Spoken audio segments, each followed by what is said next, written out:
An exciting event, the Northern Business Fair 2026, your one-stop destination to discover, shop, connect, network, and explore new business opportunities in Northern Ghana. Whether you are an entrepreneur, investor, student, business owner, or consumer, this is where Ghanaian excellence meets opportunity.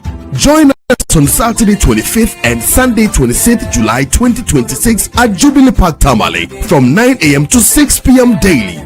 Are you ready to showcase your business to the nation and beyond? Call 0205-973-973 now and secure your spot. The Northern Business Fair 2026 is powered by Channel 1 TV with support from Citi FM, and it's proudly sponsored by EcoBank, the National Petroleum Authority, the Ghana Export Promotion Authority, North Shore Apparel Ghana Limited, and SIC Insurance PLC. The Northern Business Fair 2026, your market, your connections, your growth.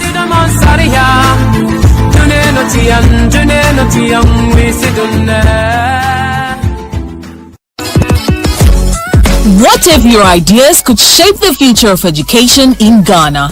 If you were a brilliant pre-secondary student aged 11 to 15, this is your moment to shine.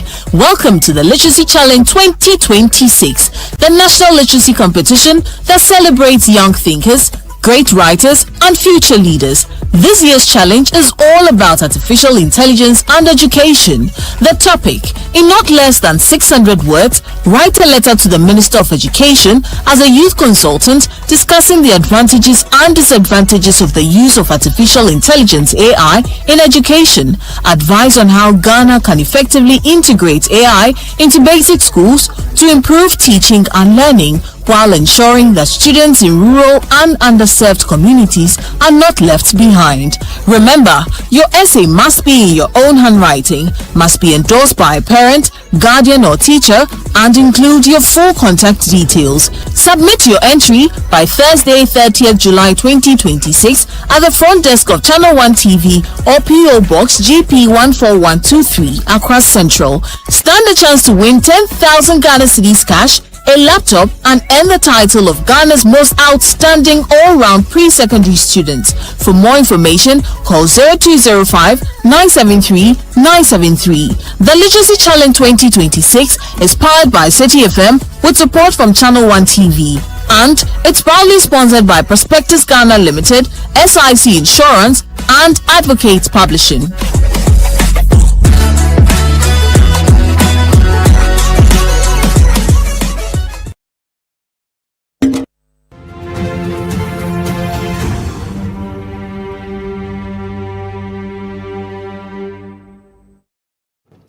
Welcome back. So this is a special broadcast on Channel 1 Television on 97.3 Citi FM ahead of Minister Cassiel Ato Forson's midterm budget and estimates. I'm sure you know that he's enjoined by the law to present midterm estimates of his budget. He will present the 2026 budget in November of the preceding year, and sometime after the middle of the year, he will present estimates if indeed the estimates do change. We'll be looking at what really he's going to do today and why you should care about it. I have a very crack panel of minds to help us analyze what Mr. Forson is going to do. We have from the tax side, because you know when you see finance minister who's an accountant, he's always thinking about taxes. So we've invited the head of tax at Pricewaterhouse, Mr. Jeje Fiajo, to join us this morning or this afternoon. Jeje, welcome. Thank you for having me. So you are the head of tax? No, I'm not. What are you? I'm a tax partner. What does that mean? Yeah. Tax partner, but you have a boss. Yeah, I have a boss. Okay. So you have to make sure I don't lose my job today. So you are a tax partner, but not the head of tax. Not the head of tax. Tax partner, PricewaterhouseCoopers, one of the big four. Wonderful. We also have Mr. Nelson Kujo Kwagbeji, who is a financial analyst. Sure. So you are a pure finance guy. Wonderful. Thanks for coming. You're welcome. It's good to have you. Then we have what we call the real sector, the AGI, the organizations that predominantly manufacture. That association, the Greater Accra Regional Chair, is in the person of Mr. Cleance Chonam Akpelu. Welcome to the program. Thank you. Good to have you on the program. And then from civil society, budget advocacy, we have the country head of Budget Ghana, Jennifer Moffat. Jennifer, welcome to the program. Thank you, Bernard. It's good to have you. We typically would start a discussion like this by asking everybody's expectation of the budget, but I feel it's better to do a quick overview of the economic numbers. Now, two big contexts for this. The Monetary Policy Committee of the Central Bank had its 131st meeting starting Monday, and the meeting concluded yesterday, Wednesday, with a statement. That statement gives us the monetary stance of the economy. As we know, the economy has two legs: the monetary side, which deals with money supply and interest rates, and the fiscal side, which deals with government taxes and expenditures. So what Mr. Forson is doing today is basically the fiscal leg of a two-legged economy. Prior to the MPC meeting, the central bank released its figures for the overall economy, looking at inflation, revenues, composite index of economic activity, external situation. That information is the basis for where we are. They released the information on 21st July to cover 2 quarters. So we're going to run through quickly what the highlights of that information point to, so that we all know where we are working from. It is to be regretted, though, that that information they put out did not include revenue figures for the second quarter. So the government revenues and government expenditures for January, February, March 2026 is what we have in the data the central bank put out. So we'll be expecting Finance Minister Ato Forson to put out information on April, May, June to give us a clear sense of where we are half year. Be that as it may, let's just walk through quickly what the Bank of Ghana put out so we are on the same page. So we call it Ghana's half-year story. We put this together with our friends from Finex Skills Hub who are into a lot of these data analysis. We are dividing the presentation into just 6 key points. Point number 1 has to do with government revenue and spending and whether they are running a deficit or not. We need to point out that this is fiscal balance we're talking about, essentially taxes and expenditure, right? On the revenue side, for quarter 1, the orange, stay on the first slide, please. The orange chart talks about the program, what they expected, and then the provisional is the actual based on the time that this was published. So this is our domestic revenue is 57.5 as against 59 programmed. So for all the major revenue items, whether it's domestic revenue overall or tax revenue or non-tax or oil, the provisional is tracking slightly below the actual or the programmed or what was expected. But the variances are not too high. So for example, tax at the first quarter, you are 47.9 as against 49.8. Okay. Now, the only indicator that performed better than what was programmed was the category called Other. All right. The summary of this is that spending rose when you talk about expenditure as well. Because the government doesn't want to run a deficit, it also keeps spending in check so that if it doesn't raise the money, it doesn't spend it, right? So it looked at total expenditure is below what was programmed, both provisionally, whether it's salaries or grants or capital expenditure or even interest payments. All the blue charts are lower than the orange charts. So what is the conclusion? Government essentially does not want to run a deficit of any kind. So its primary balance is a slight 1.1% on cash basis and has an overall surplus of 0.1%. So it's essentially running a balanced budget. Okay. That green chart is just telling you the percentage of revenue to GDP, 3.6% out of Q1. Okay. The target for the year is 14%. So government's target for 2024 was to get 12% GDP in taxes, 2025, 13%, 2026, 14%. As of March ending 2026, they had raised 3.6% in terms of the revenue they had gotten. So one of the things we expect Ato Forson to tell us is, by June, how are we doing getting that 14%? If you have 7% by June, it means you've met half. If you have below 7%, you have a problem. If you have above, you are doing well. So this 3.6% is Q1. Expenditure is also tracking less than 4% of GDP. Of course, this 0.1% balance is comparing actuals, not comparing percentages. Hope that makes sense. The second big thing we're showing is prices and money. And if you follow the central bank, the big discussion has been about inflation. The central bank maintained their monetary policy rate at 14% because the governor said, even though inflation has started inching up, they did not think that inflation was going to be such a huge problem to necessitate a cut in the, or an increase rather, in the monetary policy rate, an increase in the monetary policy rate. So they maintain it at 14%. Now, the lowest inflation we had was up to March 2026. So if you look at the chart, the inflation chart, please move to the inflation chart. That inflation number of 3.2% was for March. That was the lowest we had in the year. By April, it went to 3.7%, stayed the same in May, and is now 5.3% for June. So in fact, the governor said the disinflation process that began about a year and a half ago has ended. What that means is that the continuous lowering of inflation from 13.7% June last year all through to 3.2 has ended. But they are not thinking that inflation is going to rise so quickly outside their target band, because the government has a target band of plus or minus 8 plus or minus 2%. I think that's the figure, right? So they are saying even though inflation is going up, they are not as concerned about inflation as the upward uptick has shown. The other thing about inflation is that the Statistical Service is very kind to differentiate between food inflation and non-food inflation. And there's a story there. If you look at June 2025, the yellow line was higher than the red line. It meant that food inflation was a bigger issue last year. But for this year, non-food inflation is a bigger problem. So you notice that in March, non-food inflation was higher than food inflation, and it's now gone 6.3%, and food inflation is 3.9%.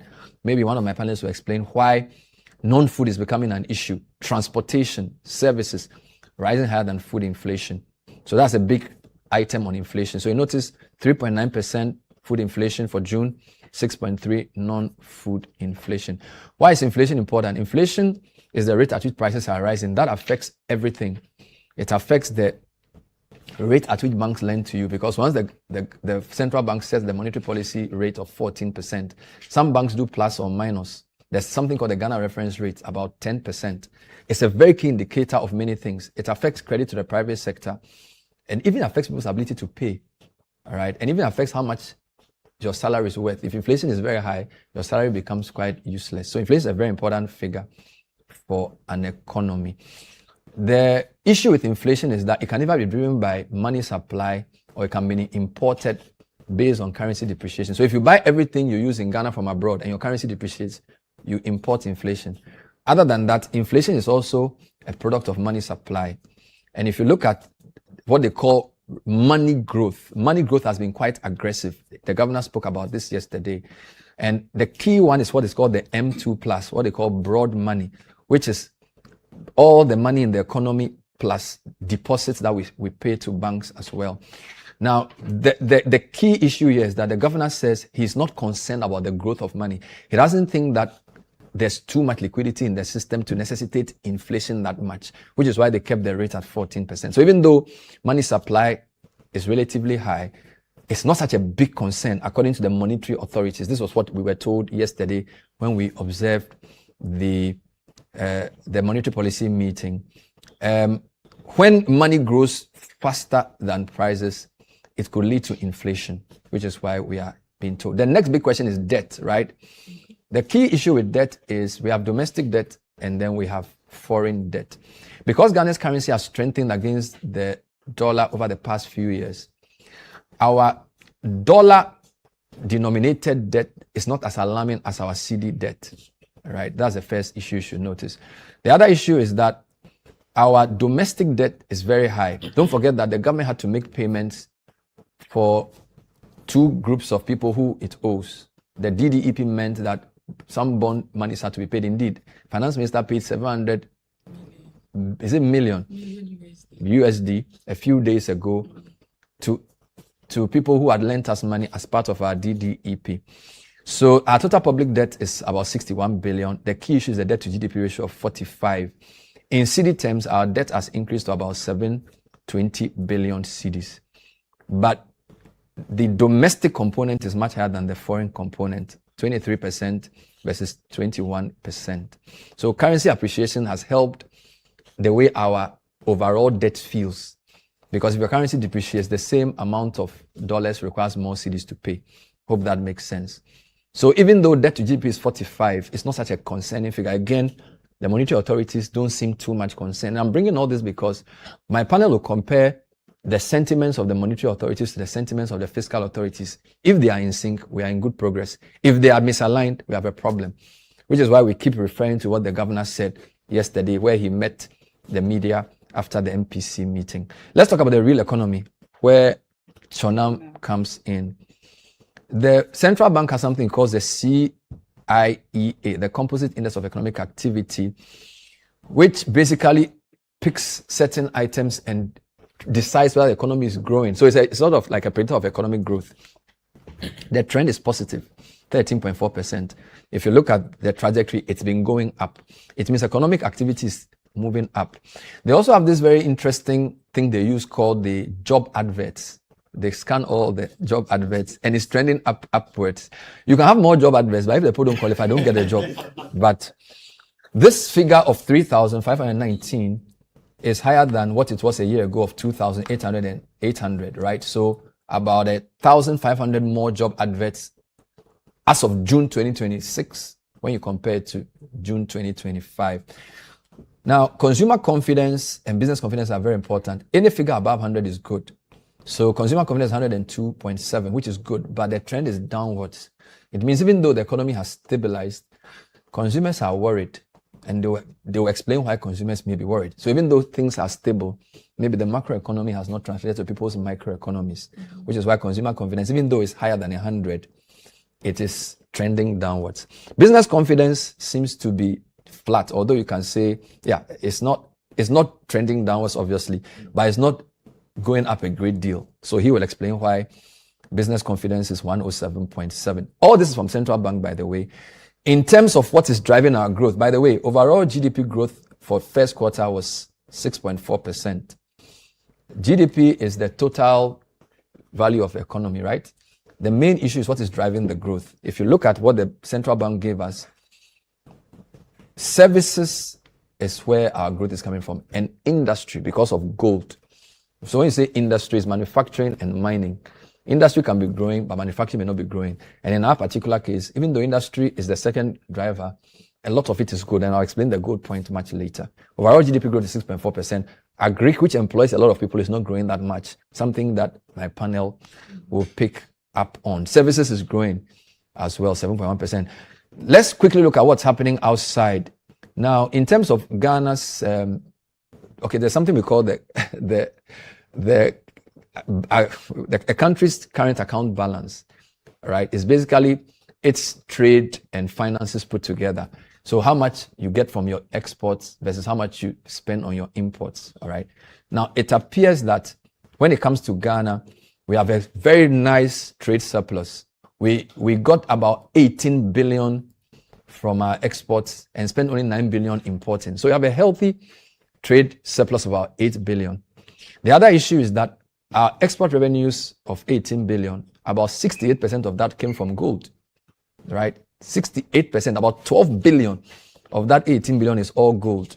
The next is cocoa, 12%, and then oil, 9%, and then the rest, 9.8%. So there's a big story there. Gold is driving Ghana's economic growth. Is that good or bad? My panel will answer. The other issue is, I'll ask the tax man, because there's something they do call risk. If you have concentration of your revenues from one particular indicator, is that good or bad? Nelson to comment on that.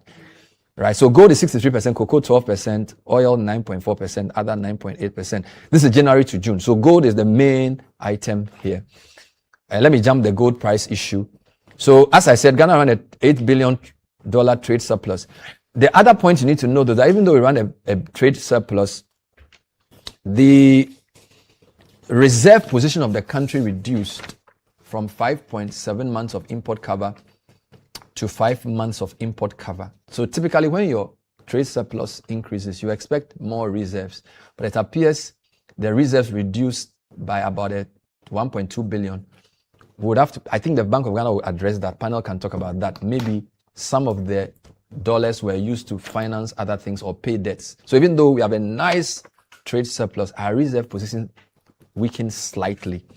All right, so that's another point of interest. So we have a positive trade balance, which is very, very good indeed. And as I said, the reserves, gross international reserves, dropped from March 14.2 billion to 12.9 billion by about 1.2 billion or so. Is that a matter of concern? 5 months of import cover. Don't forget, the government said they want to do something called GAMRAP. They want 15 months of import cover. We don't know what they want to use 15 months of import cover for, but they will explain that. Let's end quickly to what all of this means, right? So these are the big numbers. Revenue, 3.6% of GDP as of March. We look for that figure for June. Overall,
metrics are looking good. It means that in terms of debt, you are okay.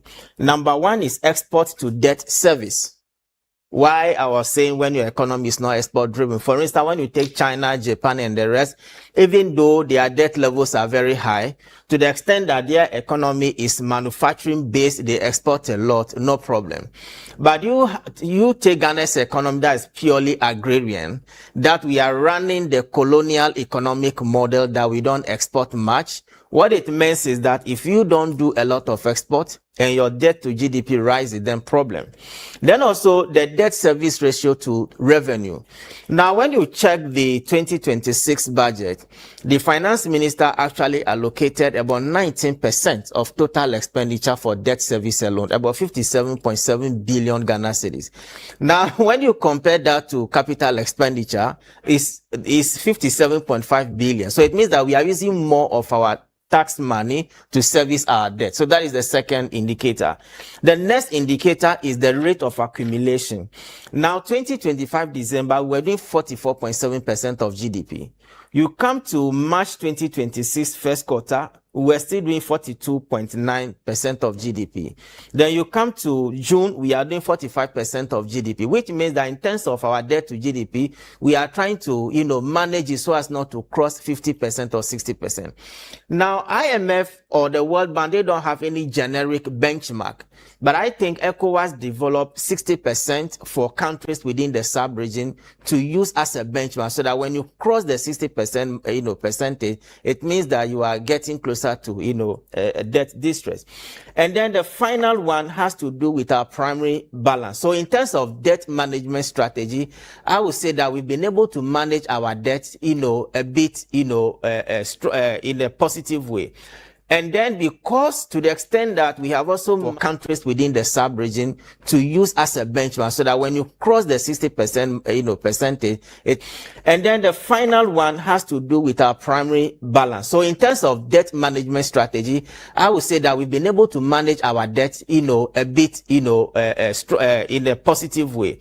And then because to the extent that we have also more final one has to do with our primary balance. So in terms of debt management strategy, I would say that we've been able to manage our debt, a bit, in a positive way. And then because to the extent that we have also more final one has to do with our primary balance. So in terms of debt management strategy, I would say that we've been able to manage our debt, a bit, in a positive way. And then because to the extent that we have also more final one has to do with our primary balance. So in terms of debt management strategy, I would say that we've been able to manage our debt, a bit, in a positive way. And then because to the extent that we have also more final one has to do with our primary balance. So in terms of debt management strategy, I would say that we've been able to manage our debt, a bit, in a positive way. And then because to the extent that we have also more final one has to do with our primary balance. So in terms of debt management strategy, I would say that we've been able to manage our debt, a bit, in a positive way. And then because to the extent that we have also more final one has to do with our primary balance. So in terms of debt management strategy, I would say that we've been able to manage our debt, a bit, in a positive way. And then because to the extent that we have also more final one has to do with our primary balance. So in terms of debt management strategy, I would say that we've been able to manage our debt, a bit, in a positive way. And then because to the extent that we have also more final one has to do with our primary balance. So in terms of debt management strategy, I would say that we've been able to manage our debt, a bit, in a positive way. And then because to the extent that we have also more final one has to do with our primary balance. So in terms of debt management strategy, I would say that we've been able to manage our debt, a bit, in a positive way. And then because to the extent that we have also more final one has to do with our primary balance. So in terms of debt management strategy, I would say that we've been able to manage our debt, a bit, in a positive way. And then because to the extent that we have also more final one has to do with our primary balance. So in terms of debt management strategy, I would say that we've been able to manage our debt, a bit, in a positive way. And then because to the extent that we have also more final one has to do with our primary balance. So in terms of debt management strategy, I would say that we've been able to manage our debt, a bit, in a positive way. And then because to the extent that we have also more final one has to do with our primary balance. So in terms of debt management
impose a tax, but administratively, is there anything he wants to do? If I have time, I will show you what Michael Cotto did yesterday. We did a program with him. We did a program last week, and he had a page where he analyzed the main tax reforms for 2026. Effective tax burden, the effective VAT burden, COVID levy, SME VAT threshold, NHIL get fund, and what they mean for business. So if we get another round, we'll deal with that. And I want your view and his view on this. But AGI, what do you think the question is for the finance minister this afternoon? Great, thank you, and good to be on your show again. So I will just begin by commending the government for a more stabilized macroeconomic environment. It's been impressive, at least for the first half of the year. If you look at the AGI owns Avle barometer indicators, a lot of our members are fairly happy about how stabilized the economy has been. So for us, the big issue now is to hear the finance minister talk about measures that will be put in place to translate this stabilized economy to a more growth environment, mainly focusing on transformation measures. We like to see how the government, through its flagship program, for example, like the 24-hour economy, will incentivize industry to take advantage of the more stabilized economy. So overall, yes, we know it's a good time, but imagine that we just stay at having a stabilized economy without seeing no growth measure. So that's really big on our agenda, and we know it's not going to be simple, because we've seen this in the past where the economy will be stabilized, then we'll go back. For now, we want to grow, and knowing fully well that the only way that the nation can really develop is where industry is more incentivized to create the needed jobs and to do the heavy lifting. So issues around, say, location taxes, I'm talking about the 24-hour economy. Taxes, reduction of corporate taxes. Of course, we don't expect no new introduction of no new taxes. However, we want to see that some of the taxes are actually reduced. But the taxes have already been reduced because he changed the VAT from cascading to flat.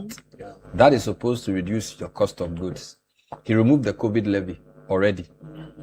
The SME threshold for VAT has reduced from 750,000 to actually has increased. Yes. So a business that does not earn anything above 750,000 is not even charged VAT.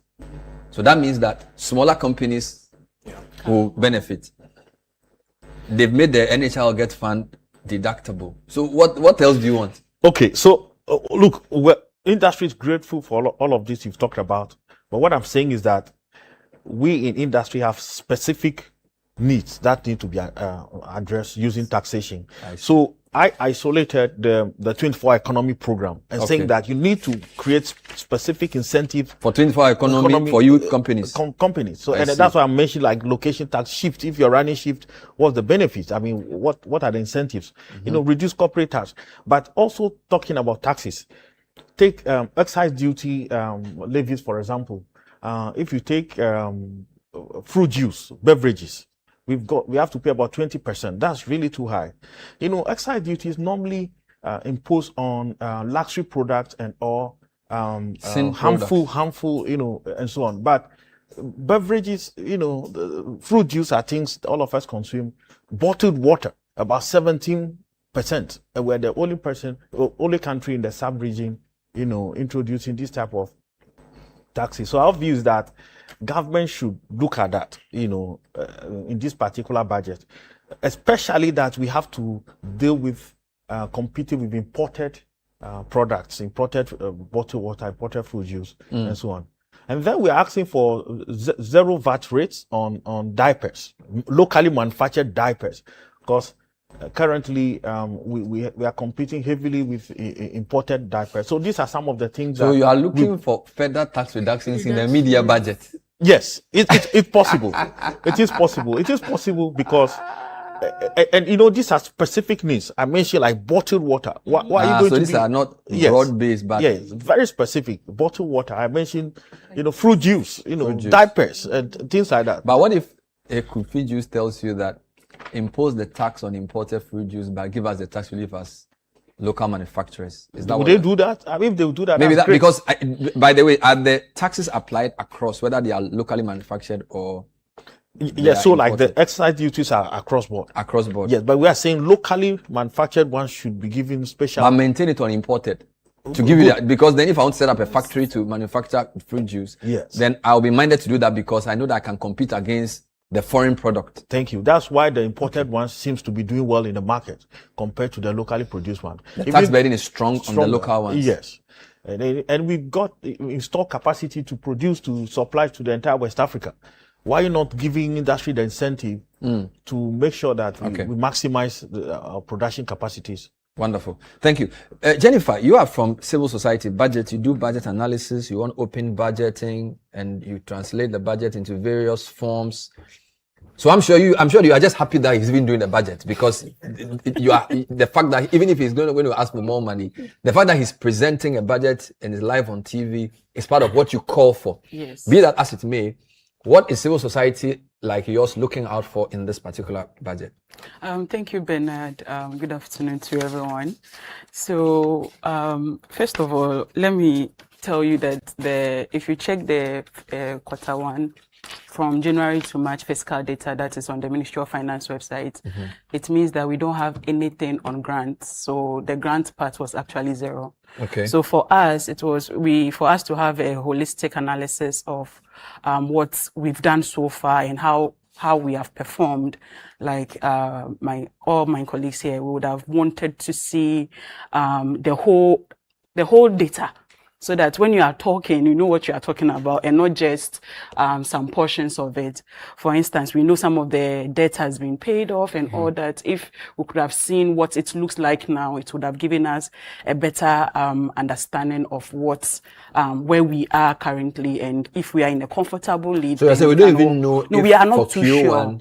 Yes. Any grants came in? No, no grant came in per that data. Per the data they put out? Yes. Okay, the fiscal data for 2026. But this is for March, up to March. Up to March. But we don't know whether after March, monies had come in or not. Okay. So that's one part. Another part is that when you were presenting the overview of the whole economy and I saw the Agric 4.0, I was not surprised. And my reason being that for our work that we analyze budget, one of the key things we also do is to look at all the subnational level, the MMDA budget. And you realize that aside that 2026 budget had a lot for the agric sector, but that's national. If you go to the MMDA budget and you check, the amount they are allocating for agric is like an afterthought. It's not as if it is intentionally programmed into the budget that they have. And what we have analyzed so far, it's almost cut across everywhere.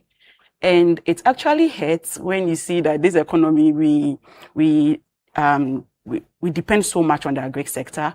And even taking into consideration what even happened to women who had to go all the way to Burkina Faso to go and get tomato for our system and the kind of things that they met, when we actually have arable lands in the country that can do that. So if we are really going to set up as a people, we should set up and really put more money in the agric sector as it is, which would also help reduce the food inflation as we see it. For me, Big Push is my biggest. As I'm here today, I'm here to talk about Big Push. Okay. That's my agenda for today, because a lot of money is going to Big Push. Okay. Aside what the government himself committed, there's other part that is coming from private financing as well. And looking at oil revenue, extractive revenue, almost every kind of revenue is being pushed as the one of the major funding source for Big Push. It's a very big deal for me. So far, we are not really sure about the status of the project, what is really happening, looking into the fact that this is a country where if we don't even have clear timelines as to when these projects will complete, are we going to have more abandoned projects? Because we know if another government comes, there's a likelihood that these things will not be continued. So you want to see a status report on the key big projects? Yes, not key, all the okay. ones that has been rolled They are out mostly so far. roads and bridges, Yes, and then power. yes. That's what I know. Yeah. So you want to hear from him? From him on that. Those three things. Yes, and we also want a disaggregated data, because the funding sources are from different places. So how do we really track? How do we know that the petroleum revenue that came in was this amount? But aside the amount itself, how much, what projects are we using on? So that if I am tracking from the petroleum revenue side, I'll know where I'm going to locate this project. If I am using the extractive mineral revenue itself, then that one too, I know which projects are doing that. If it's private financing and government, which of the projects, so that we can have a holistic overview of the interesting projects. point. I think the previous government said they will use some of our oil money for free SHS. Yes. 3 days ago, the education minister held a press conference where he said they had gone for a $300 million loan from the World Bank to phase out double track. And that was going to be used for education infrastructure. So you want that level of granularity to know if you are spending $300 million from World Bank then what does that mean for the original idea of funding free SHS from oil revenues, that type of thing? Yes. Right, that's an interesting. But why is it important to be that detailed in your tracking? It's important because it's our money, it's Ghana money, it's tax money, and every single penny that is spent is coming from either my pockets, Chonam's pockets, Nelson's pockets, my Mr. Taxman's pockets, my senior taxman's pockets.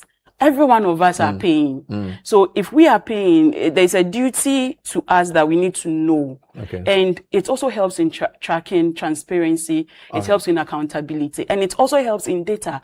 Wonderful. If you have correct data, in future when you are planning, you're able to plan well. Wonderful. So that's why we need Thank you, that. Jennifer. This is a special broadcast ahead of the presentation of the 2026 midterm budget by Finance Minister Cassiel Ato Forson. We are going to bring you live pictures from Parliament, not because we want to cross over fully, but I want to give you a sense of what's happening there. The First Deputy Speaker is in the seat, and we notice submissions are being made. So if the team can just give us a view of what's happening so that we can also gauge the time that Ato Forson is going to come in. Usually the budget will be the last item for the day. So if you look at the order paper, you can tell if the 2 o'clock will work or not. So our parliamentary correspondent may want to also join us to give us a sense. And typically you would have the speaker himself be in the seat for the budget because it's a big occasion. So to the extent that we have the First Deputy Bernard Ahiafo in the seat, and there seems to be a back and forth going on, they are not yet at budget. So Fred, if you can get somebody to explain to us what's going on, what are they doing now? Finance Minister is set to present the budget, but we don't know, are they discussing money? Are they discussing football? We want to know so that we can give listeners and viewers a sense of what's going on. But this is a live program here on Channel 1 Television and 97.3 Citi FM.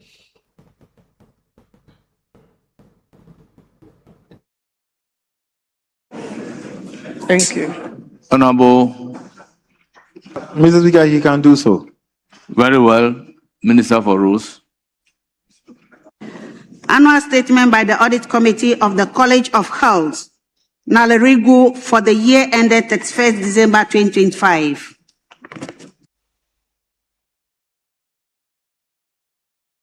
Members, the paper has been duly presented. It is referred to the committee responsible for education for consideration and reports. Item numbered 7E. And we are taking all together by Minister for Local Government, Chieftaincy and Religious Affairs. So we are taking the I from SXV. Mr. Speaker, the local government minister is not available. So you notice papers are being laid, reports of various committees being laid. The MP for Ada, Comfort Kujo Gansa, presenting one of those papers, and the minority deputy chief whip MP for Tolon engaging in some discourse. You notice the minority are in black as well, suggesting that they are going to be mourning the budget. So they are all in black. We don't know whether it's because of other issues or whether it's economic issues. But we are here with 4 of the very best. We have Jij Fiajo, who's the partner for tax for PricewaterhouseCoopers. We call them one of the big 4 accounting firms in the world. And we also have Nelson Kojo Kwagbeji, who's a financial analyst. And then we have Chonam Akpelo, Great Akrache, AGI, and then Jennifer Moffat, Country Manager, Budget Ghana. So let me do my next round. Nelson, you were on a roll. You spoke about debt, you analyzed it. You spoke about external sector. You were going to talk about the balance, the primary balance, that I didn't give you the chance. What else are you looking out for in this budget? Well, when the budget was presented initially, the major concern for those of us in industry, financial markets, has to do with whether the finance minister, in coordination and conjunction with the governor of Bank of Ghana, will be sustaining the gains that we have chalked into the future. And don't forget that at the time the budget was presented, we were on the verge of exiting from the IMF. And that was a major concern to those of us in the market players. But surprisingly, the government decided to go under the Policy Coordinating Instrument Program, the PCI program. And for us, we see the PCI as a signaling effect to the investor community that we are not ready to go back to where we were coming from, because it goes a long way to give certain level of policy credibility and also credibility to the policy makers, because the intention is that we still want to maintain and sustain the gains that we have made. And so the PCI itself, to me, is an instrument or a framework that will compel the government, because it's as if the headmaster is not in town, but the assistant headmaster is watching you. And so when the assistant headmaster academic is also there, you will find it difficult to deviate from, your core mandate. And so for me, I really want to commend the government for that particular initiative. Nelson, do you think the PCI could also be, do you think we agree to the PCI because maybe we want better ratings for possible re-entry into the market? I say this because when this government took over, essentially our credit rating was junk status, and then it became, I think, CC something. I think we are BBB- or something. We are not even at BB. We are currently at B with a positive outlook. Good. So my point is, your credit rating affects the interest you pay when you go to the capital market. Yes. So could it be that they took PCI, which we have a review in September, because they are hoping that if we clear September and ratings improve, because he's raising questions about financing, that's where we're going to get the money from. Talk to me about how that works. Okay, so I think the PCI is just a critical enabler for re-entry into the international capital market. There are 2 things here. Government paid the 3rd tranche of the Eurobond ahead of schedule, signaling effect. Good. Confidence to say that we paid before time. Exactly. We are not broke. We don't have any problem. And since they came, they have also demonstrated that commitment. I don't think they've defaulted on any of their commitment when they fall due. And so the PCI was just a kind of an enabler to re-enter the international capital market. Don't forget that $300 million just recently. Concessionary. And then also, I also think that, as I did indicate earlier, it's a kind of a surveillance framework that even though we are out of the ECF, it's as if we are still with the IMF. And so let's maintain the same. To give you some policy credibility. Exact policy credibility. And so clearly that is a very good initiative, because this is the first time in the history of Ghana that we have exited the IMF and we decide to maintain such an instrument as a way of, checking our, performance as far as our economic issues are concerned. So that we need to give that credit to the government. So it's a signaling effect that we are not ready to, go back to where we're coming from. Now, again, another area I want to comment on has to do with the 2 offices that were established at the Finance Ministry, the Value for Money Office and the Fiscal Council. You see, when there is too much of fiscal mismanagement, what it happens is that it creates problem for you as a country, because as we've been saying, our economy is largely informal. We've not been able to rake in the needed tax revenue. And so if you don't have the needed tax revenue and you are being fiscally imprudent, what it means is that you are creating problem for yourself. And so the creation of the value for money office, that will check the effectiveness, the efficiency and the economy of, procurement processes in itself is a plus to the government, because another challenge that we've had in the past is inflated contract. And so if you don't have anybody telling you that no, this thing is worth 1 Ghana cedi, not 1 cedi 20 pesos, then it means that you have a problem. Again, the Fiscal Council, which is supposed to serve as a strategic oversight office over government expenditure, will also go a long way. So in my opinion, these are some of the innovative, policies that has been introduced at the Finance Ministry, just to make sure that we don't go back to where we were coming from. Then finally, I want to talk about the reserve accumulation that we mentioned earlier. You see, I have done a bit of research, and I realized that most of us, we tie the stability of a country's currency to the quantum of reserve that the country accumulates. Now, Bernard, it will interest you to know that the quantum of reserve that you accumulate only support the stability of your cedi up to even less than 10%. There are other policy measures that comes into interplay to actually support the stability of your currency. Number one has to do with monetary policy. If your monetary policy is not that strong or tight, you have a problem with your currency stability. Number two, central bank's liquidity management. If central bank does not manage its liquidity very well, even in terms of its FX intermediation, you have a problem. Then market confidence is also key. Because if investors don't have confidence in your market, you have a problem with your currency, and then fiscal prudence. Because if you are not fiscally prudent, it means you are spending left, right, center. You have a problem regarding your currency. And so the government's, ability to legislate, I will call it a piece that can force subsequent governments to actually intentionally and organically build our reserve is key. That is the Ghana Accelerated Reserve Accumulation Program that you mentioned. GAMRAP. In the past, what happened is that our reserves are always rented. We go to the IMF, we borrow, we show up the reserve, we make payment, the reserve comes down, cedi depreciate. But with this GAMRAP that the government has brought now, it will make our reserve accumulation organic. It will not be as if we are going to rent the reserve. Once payment is done, then it falls down. You just mentioned that the reserve actually reduced by 1.2 billion. And most of these variables too is tied to what happens elsewhere.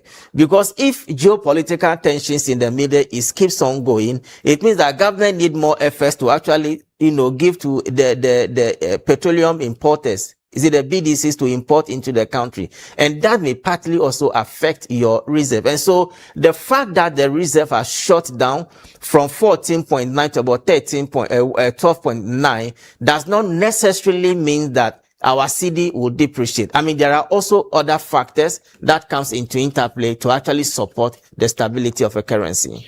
Very comprehensive, Nelson. Let me cross over briefly to Parliament and hear from Ayikwe, Nik Ayikwe Okay, who is our parliamentary correspondent, to give us a sense of what's happening on the floor and what it means and when we should expect the finance minister, because it's actually 2:00. So, Nik Ayikwe, thanks for joining us on this special broadcast. We see people talking. Some are in black, some are in other colors. Where is the finance minister? Why is the budget not being read as it is 2:00? Well, Bernard, so today, as we all know, the Finance Minister, Dr. Cassiel Ato Forson, is expected in the House to present before Parliament the 2026 mid-year budget review. However, he is not yet in the House. I haven't cited him in the House yet, but proceedings have begun. Some parliamentary business is ongoing. We've seen the Deputy Finance Minister, Thomas Nyako Ampim, lay before the House some bills. And key amongst these bills is the Excise Bill 2026, which seeks to enable the government to reap the benefits of duties on wines and spirits. And also the Finance Minister, Thomas Nyako Ampim, which also seeks to enable the cultivation and also the production of cocoa for the year 2024. Report of the Committee on Information and Communications on the annual statement by the Audit Committee of the Data Protection Commission for the year 2024. Report of the Committee on Information and Communications on the annual statement by the Audit Committee of the Cyber Security Authority for the year 2024. Report of the Committee on Information and Communications on the annual statement by the Audit Committee of the National Information Technology Agency for the year 2024. Honourable members, the item numbered 7H, IV have been duly presented, and they are for distribution to honourable members. Yes, Majority Leader. Mr. Speaker,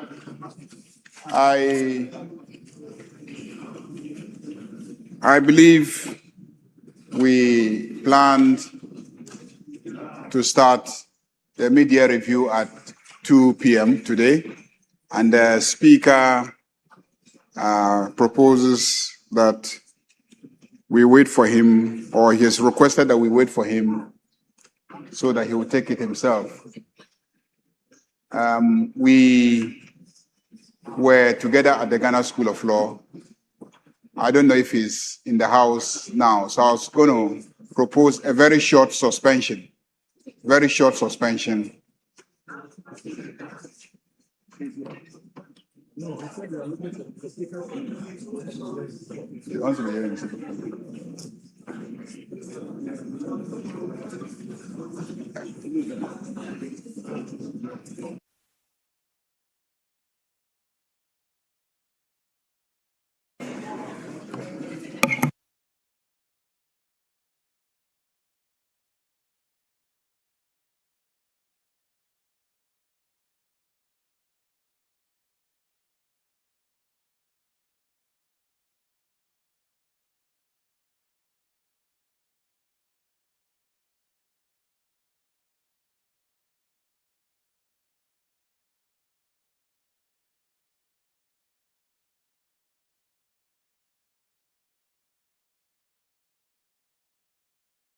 Very well. The application is to take Majority Leader, I was thinking that the Minister responsible for agriculture, he has a statement to make, because you were confirming that the Akukon Kitikiti have turned to Akukon Kase no more the Lai soup. So if the Minister said the Akukon Kitikiti is now Akukon Kase, and they've used all for Lai soup. So if the Minister can comment on this matter as to why they've turned them to Lai soup, then we can suspend, Mr. Speaker. Honourable Habib, by the business of the day, but the order paper, where is it indicated that the minister responsible for agri could be making statements? Mr. Speaker, the whole objective of the Akoko and Kitikiti project is so that they will grow into Akoko and Kasia. And that when they grow into Akoko and Kasia, then they will be used for license. He didn't say all of it has been used for license. He said that they have grown and people have started using them for light soup and sending him videos of the light soup. That is evidence of the success of the project. So that's a very successful project. That's a success story. That they have grown and people have started enjoying them. Did you want them to remain Akoko Kitikiti? Mr. Speaker, Majority Leader should be mindful that this is not the first time, initially, guinea fowls, they flew to Burkina Faso. And now, Akukon Kitinkiti turned to Akoko Cassiel. And now you are confirming that the minister, they've used them for Lysu. Was that the essence of the policy? Mr. Speaker, we can take the suspension now.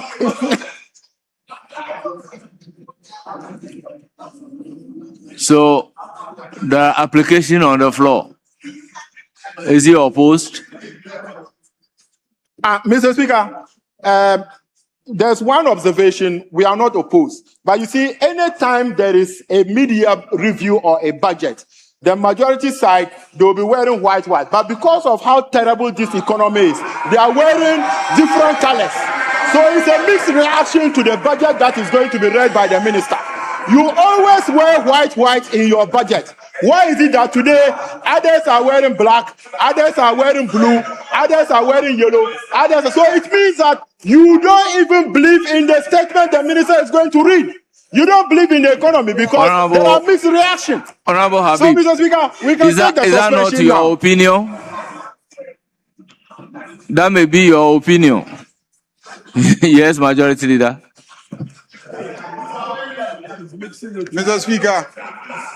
Mr. Speaker, when the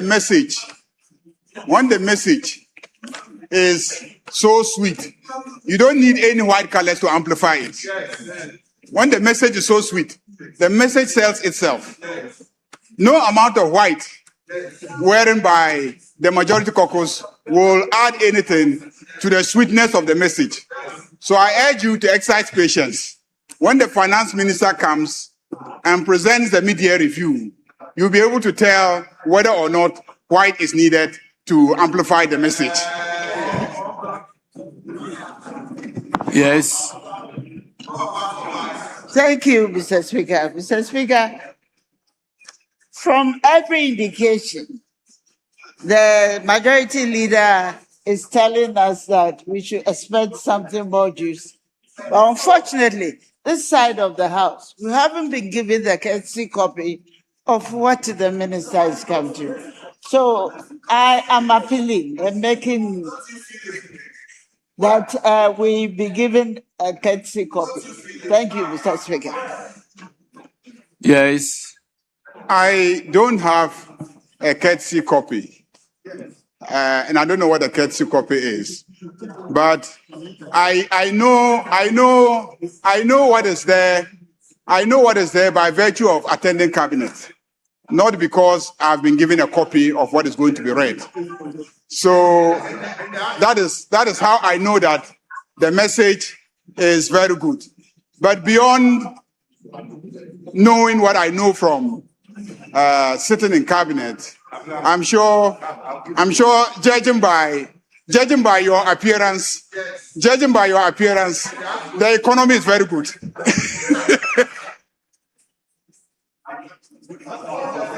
Honorable members, the application on the floor is to take suspension. So it is the application that will have to be responded to. There is no issue on the floor for debate. The House is accordingly suspended.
but he didn't say anything about locally produced beverages. And you've been very specific that you want a relief on that side. Yeah, for local manufacturers. Because really, the challenge has been to have to compete every day with imported products. It's really a big deal for our people, especially for companies that have the capacity to produce and supply the entire country and even export. Think about it. Why do you need to incentivize importation of those products that we can produce? So really, that's our issue. But, that's one thing that's missing. That's about smuggling. Yeah. So you can put in all the measures we can. But the issue around smuggling is so serious. I mean, take the textiles industry, for example. Over 70% of the products you see around that area are substandard and all smuggled and so on and so forth. It's so bad. And so you introduce a tax, but the tax is not effective because you can't enforce it. Yes. Indeed, there was a report recently about informal trade with our neighbors, and a lot of goods are coming into Ghana informally. They didn't indicate, this statistical service, they didn't indicate whether informality meant that no taxes were paid. But they did say that a lot of the goods were coming in through Aboboya and trucks, and they tracked it for almost 3 months. So it will be interesting to see what that means and the type of things. For example, oil, cooking oil was coming in droves through the Togo border. Yes. Right? Yes. And they said it's informal. I don't know what that, when they say it's informal, it means that they don't pay tax. And they didn't use the word smuggling too. They just said this is informal trade. A very important report released as well. So maybe that could also be informing why they want to tighten some of the regimes there. Let me take Jennifer's comment quickly, because I am told the minister is now within the precincts of parliament. So the Deputy Speaker has also left the seat. That suggests that Mr. Speaker would assume his seat. So we should be expecting the House to resume discourse very shortly. From what I see, my reporter tells me Ato Forson is now in parliament. Yes, absolutely. Yeah. Of course, typically, if this were the main budget, the House would have been much fuller. You probably expect diplomatic corps members, different agencies of state to be there. The gallery looks pretty empty because this is not such a big budget. It's just a revision of a few things. He's not asking for any more money. Not asking for more. So people are not interested. So it's not only the media who wants controversy, even the public. If there's no controversy, they are not going. No. So don't blame the media for being the ones interested in controversy. Jennifer, any more thoughts around what you expect Mr. Forson to do as we wait for his appearance? I think I will just touch on the PPA amendment, and it's interesting. So for me, if it's been amended because of sole sourcing, then what's the use of spending so much money on the GANEPs? The GANEPs is supposed to control or make sure that all procurement is very, very transparent. But if we are not enforcing the usage of GANEPs and then GIFMIS, then it is asked we have the issue and not necessarily amending or introducing new laws. So I want to know specific provisions that are going to be amended, and then how in amending those ones we are making sure that GIFMIS and GANEPs are going to be the primary source of either procuring and then making payments for government related products, goods, services, whatever it is that they are doing. Because if you check the subnational, the MMDs, majority do not use it.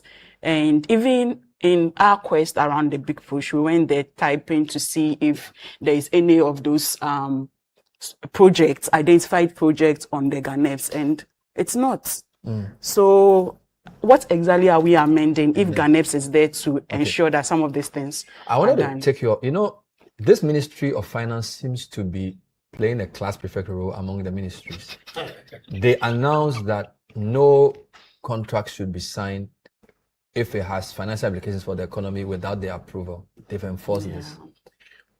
Donor-funded projects for first quarter, particularly from the World Bank desk, all had to be halted for the finance ministry to review everything. I recall people complaining that monies meant for social spending were not coming because finance minister had put a freeze on that. Now they want to do an amendment of procurement. Maybe we should be crediting them, and you mentioned value for money office as well. We should be crediting them for wanting to be more prudent in the sense that, because we've always said that if there's one ministry that can avoid wastage across board, is the finance ministry. So they seem to have taken the role of, we are not going to allow any money to be wasted under our tenure. So whilst I accept your point that we have GANEPs and GIFMIS, maybe we should be happy that the ministry is looking to tighten spending and cut wastage with all the various things it's trying to do with because we know that government agencies like spending and on unnecessary things. For example, people have a project from a donor, they used to buy Pajero and things. Okay, so if the Ministry of Finance says, look, we want to be sure that, and don't forget that for all these donor monies, there's counterpart funding that the government has to pay. So even if you are giving me, in fact, the 300 million that we are getting from the World Bank, there's counterpart funding about 25 million that we have to pay. And so we should actually be encouraging the Ministry of Finance to say, look, be more scrupulous in checking these things. This government itself has been very, very prudent in spending. I think we can all agree to that. And like I was saying, it will be like, if I don't see the use, I'm not going to release the money until I see the use. That's what the approach has been for the past 1.5 years. Half years. But what I'm trying to say here is we already have some systems in place. We already have the checks in place. So if we are amending the PPA Act, maybe are we amending to ensure that the GANEPs and GIFMIS are there? Like maybe you've written it there so that we can enforce it. Because we even have the Public Financial Management Act to check some of all these things. Yet we were in a place where we spent and our debt to GDP ratio, like Nestle will tell you, was skyrocketing and we were all like choking in the economy. So amendment is good. We want to see GANEPs and GIFMIS written boldly in that document, so that if enforcement will happen, then it should happen very well. It's 21 minutes past the hour of 2. This is a live preview of the midterm budget represented by Minister of Finance Cassiel Ato Forson. We have a couple of reports my team members put together. I don't know if the team has them. Nik Latte did a quick report where he summarized what was done in the 2026 budget and then looked forward to what will happen today. So let's take those reports as we get ready for Cassiel Ato Forson's presentation. 6 months into the fiscal year, the economy appears broadly on track. Inflation has declined sharply to 5.3%, comfortably below government's target range of 8 plus or minus 2%. The 2026 budget targets real GDP growth of at least 4.8%, non-oil growth of 4.9%, a budget deficit of 2% of GDP, and a primary fiscal surplus of 1.5%, while maintaining international reserves equivalent to at least 3 months of import cover. Most of these targets have been outperformed despite recent upward pressures. Ghana's transition from an IMF-supported program to the policy coordination instrument is expected to reinforce policy credibility, with fiscal discipline and structural reforms remaining key to sustaining investor confidence. But is the economy performing in line with expectations, and what policy signals should businesses and investors watch for in the second half of the year? Finance analyst Nelson Kuju-Kwagbeji has some answers. We expect the economy to remain relatively stable.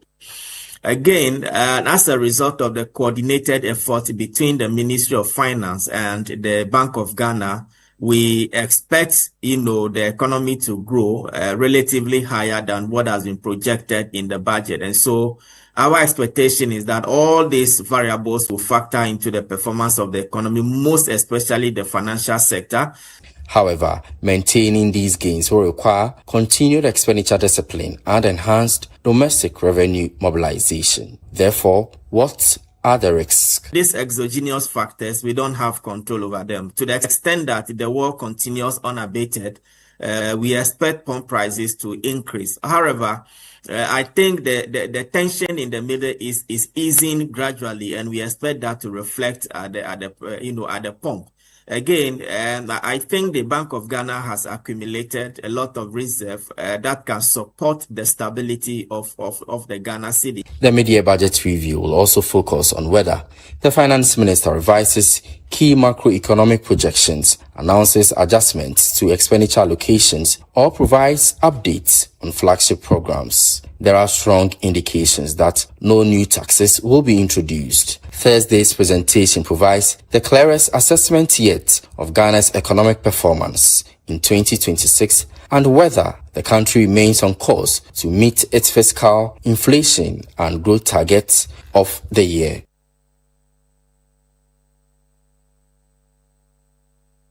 The government faced intermittent power outages earlier this year, renewing concerns about the stability of the power sector and challenges confronting the industry. For energy sector players such as Executive Director of the Center for Environmental Management and Sustainable Energy, Benjamin Nsia, government has yet to achieve some of the key targets outlined in the 2026 budget. As we speak, it is not started, which is the 1,200 thermal infrastructure has not started. The government also mentioned that they were going to construct the GPP2. As we speak, it has not started. Benjamin Nsia is therefore expecting government to use the mid-year budget review to address these gaps and put the energy sector back on track. Targets have not been achieved, and we need to have a review of that in the mid-year budget, indicating challenges associated with fiscal implementation or allocation of resources to complete these targets. Executive Secretary of COPEC, Duncan Amoah, is also calling on government to ring-fence funds for the payment of independent power producers.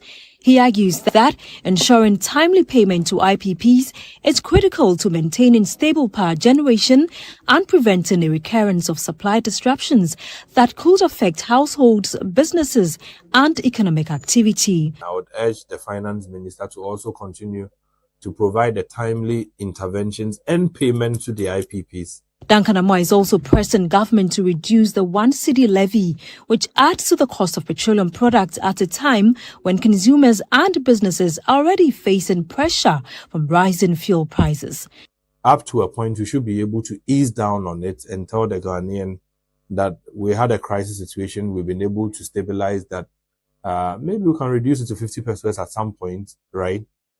So that it can still be able to generate something to contribute to greater stability of the power sector. The mid-year budget review comes amid renewed geopolitical tensions that have pushed global crude oil prices higher, with the impact already feeding into Ghana's ex-pump fuel prices. Higher fuel prices could increase transportation and production costs, adding further pressure on businesses and the prices of goods and services. Energy sector players, including Benjamin Nsia, therefore believe the government must introduce measures to cushion consumers and businesses from the impact of rising fuel prices. In terms of the intervention, I think that it is due, and it's very critical that that is also announced, because the expectation is that all that things being equal, the price of diesel is likely going to cross 20 Ghana cedis per litre come next window. For Duncan Amoah, measures ought to be put in place to embark on a strategic reserve program amid geopolitical tensions. There's quite a lot of monies in the petroleum sector, particularly. We talk of the UPPF normally. We would expect that some amount of these revenues would be channeled towards the strategic reserve program. One of the key programs is the 24-hour economy and accelerated export development initiative, which has moved from policy to implementation following the passage of the 24-Hour Economy Authority Act in February this year. Government says 268 fuel stations and 33 manufacturing companies are currently operating under the initiative, while the investment pipeline has grown to $11.5 billion. Presidential advisor on the 24-hour economy program, Gusitano, says several flagship projects are expected to generate thousands of jobs. So what is the work that we have done so far? At Buipe, we are co-developing up to 1.5 gigawatts of solar-backed power and up to 6 hours of battery storage, BESS. The joint development agreement was signed on 10th of April this year, and construction of the first 100 megawatts will begin next month. Beyond these investments, many Ghanaians will also be looking for an update on the proposed 24-hour markets, one of the program's key promises. Another flagship initiative expected to feature prominently in the mid-year budget review is the Big Push Infrastructure Program. Parliament has approved nearly 50 billion cedis for the multi-year initiative. The Women's Development Bank is another major policy commitment investors and businesses will be watching closely. As of July 9, Finance Minister said the bank is expected to become operational before the end of 2026. We have paid 400 million Ghana cedis, being the capitalization amount, to an escrow account at the Bank of Ghana. The Bank of Ghana is now beginning the process to assess the bank so that they can grant license for its operationalization. We will make sure that bank is operationalized by the end of the year. Agriculture is also expected to come under scrutiny as questions remain over the pace of funding for key interventions. The Ministry of Finance says it has released 1.67 billion cedis, representing 85% of the Ministry of Food and Agriculture's 2026 allocation, including 244.9 million cedis for the Nkukwo Nketenkete Poultry Program. However, the Ministry of Food and Agriculture disputes that figure, maintaining that the actual releases received as of May 29 amounted to 244.3 million cedis, setting up a key issue that could be clarified during the mid-year budget review. One of the key programs is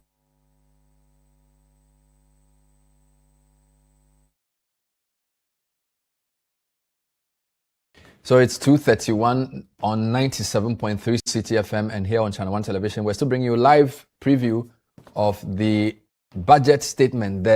We don't want to call it a supplementary budget because he's not asking for any more money. But such a very erudite statement on the Constitution and the Supreme Court on the occasion of the 150th anniversary of the Supreme Court.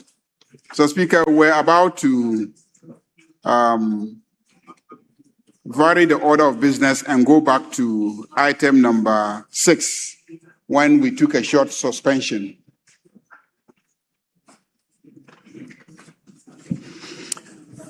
Honorable members, let me thank the majority leader for the commendation. I receive it with all humility, and I'm happy that Parliament rose up to the occasion. It was the third in the series of the lectures. The first was in Cape Coast, the second was in Kumasi, and the finale here in Accra, which I delivered. Please, it's full of a lot of information, law, and governance in particular. A bit of history too is good for you. So I thank you so much for it. Let me move on to the business of the day. As he stated, the House got to item 6 on the order paper, which is statements. And at page 4 of the order paper, you can see item 6, statements, is there. Media review of the budget statement and economic policy of the government of Ghana for the 2026 financial year. The Minister of Finance is available to deliver the statement for and on behalf of His Excellency the President. So the Minister may assume his seat, and I think it's proper for the Majority Leader to usher him in.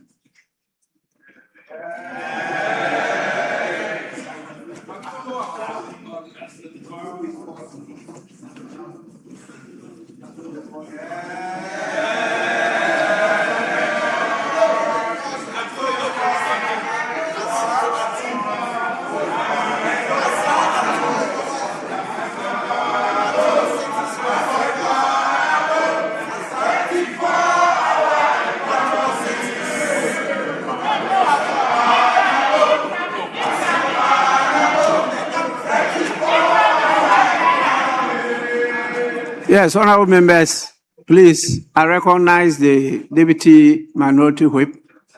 He's on his feet. Let me give him the opportunity. Thank you, Mr. Speaker. Mr. Speaker, with the application made by the Majority Leader, he said item 6, statement.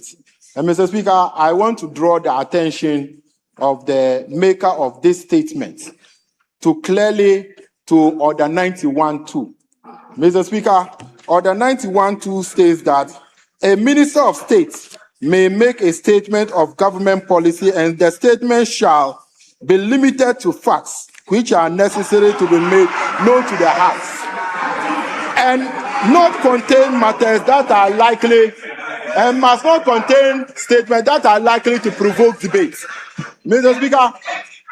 Speaker, I'm drawing the Minister's attention because you must limit yourself to 91.2a, that you should limit it to facts.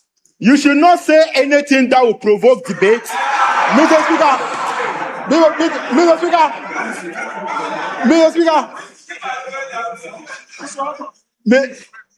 Mr. Speaker, because the finance minister, upon entering the chamber, is showing a particular brown bag, of which we don't know what is contained in the brown bag. And Minister, don't come and ask of any money, because we will not give you 1 kobo. We won't give you any 1 kobo, Mr. Speaker. So if the Minister is not limiting himself to facts, we will draw your attention and will raise the necessary issues with regards to the statement. So I thank you, Mr. Speaker, and he should comply by that. Yes, Majority Leader. Yes, Mr. Speaker. Mr. Speaker, it is important that in this House we continuously educate ourselves. I do agree that it is a statement, and most statements by ministers are governed by Order 91. But you have forgotten that this House passed the Public Financial Management Act. And the Public Financial Management Act is the legislation that has directed that the minister comes to this House to present a mid-year review. And in that act, Section 28, it itemizes the things that he must come and account for. Some of those may be contentious. Some of those may provoke debate. But we passed a law and said he must come and present on all those matters. So you cannot restrict him to only the provisions of Order 91. So go and read the Public Financial Management Act and be guided by that one.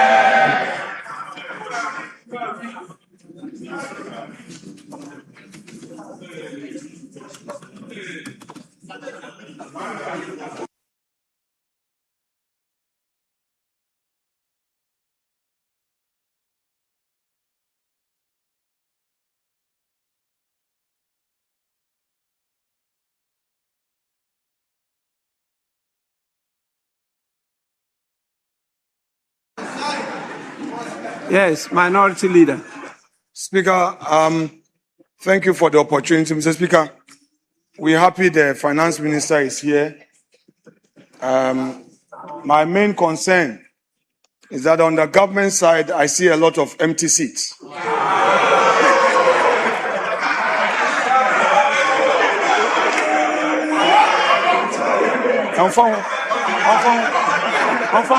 I'm in opposition. Mr. Speaker, this tells us how government side takes this budget. Mr. Speaker, all ministers are supposed to be here. Mr. Speaker, I can count the number of cabinet ministers here. Mr. Speaker, cabinet ministers are supposed to be here and listen to the finance minister. But Mr. Speaker, it's okay. We are here to listen to him. If they have decided not to come in their numbers, it's fine. We have picked the signal. But the leader of government business has given an indication. So some of the facts will be contentious. We hope that the finance minister will record and address this house on the matters arising out of the Nkukon Ketenkete, which according to the Greek minister, the beneficiaries are eating.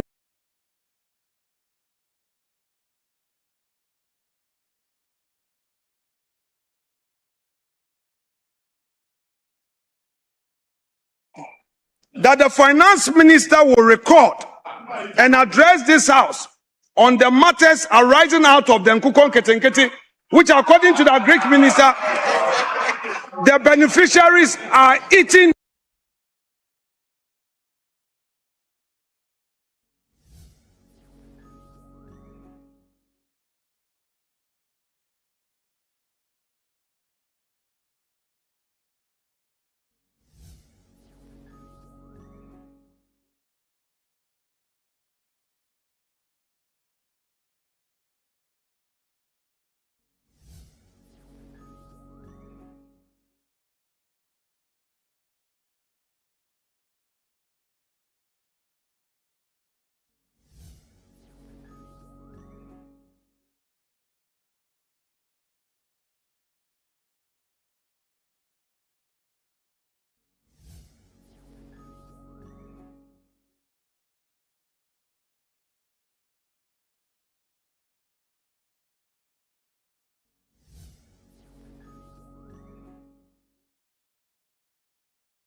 And so he didn't go for some of the day-old chicks.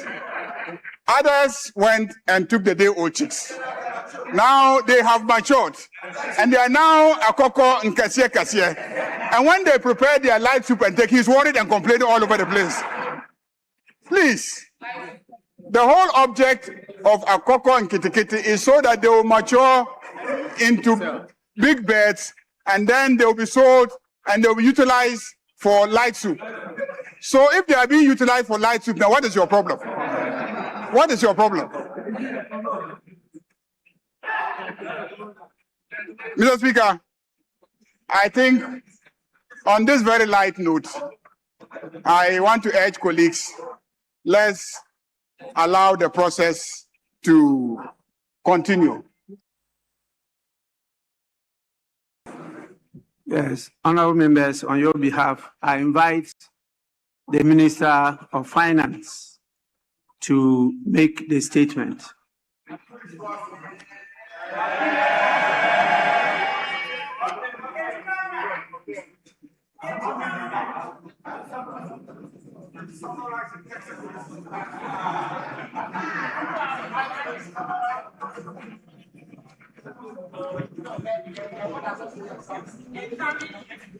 Right, Honorable Speaker, highlighting the growing flood risk across West African coastline and the effect of climate change.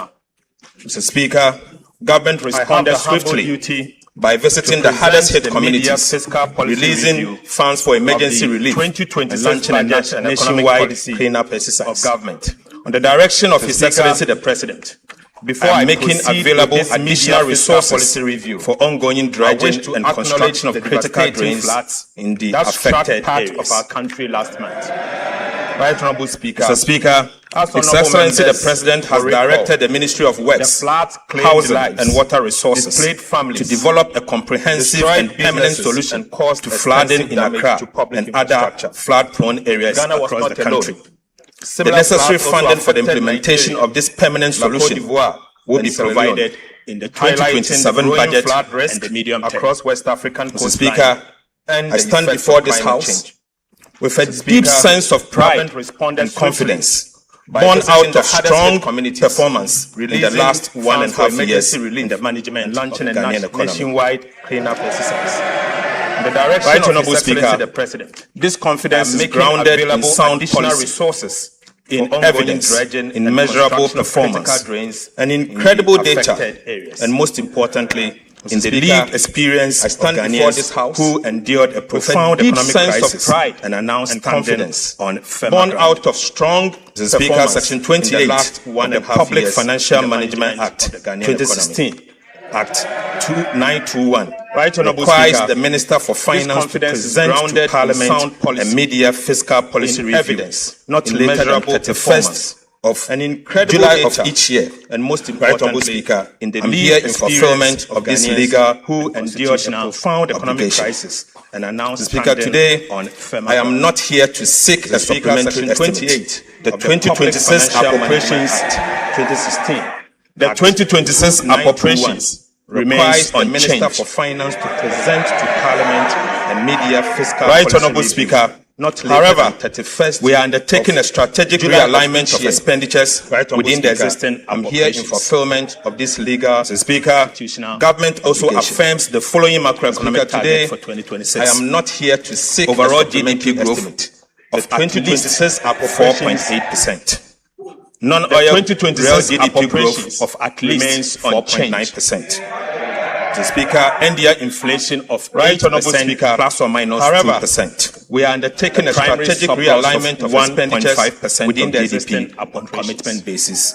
And a gross international reserves government also sufficient the following to cover not less than 3 months of import. Mr. Speaker, beyond fulfilling a statutory obligation, these statements tell the story of where Ghana stood, where Ghana stands today, and where Ghana is heading.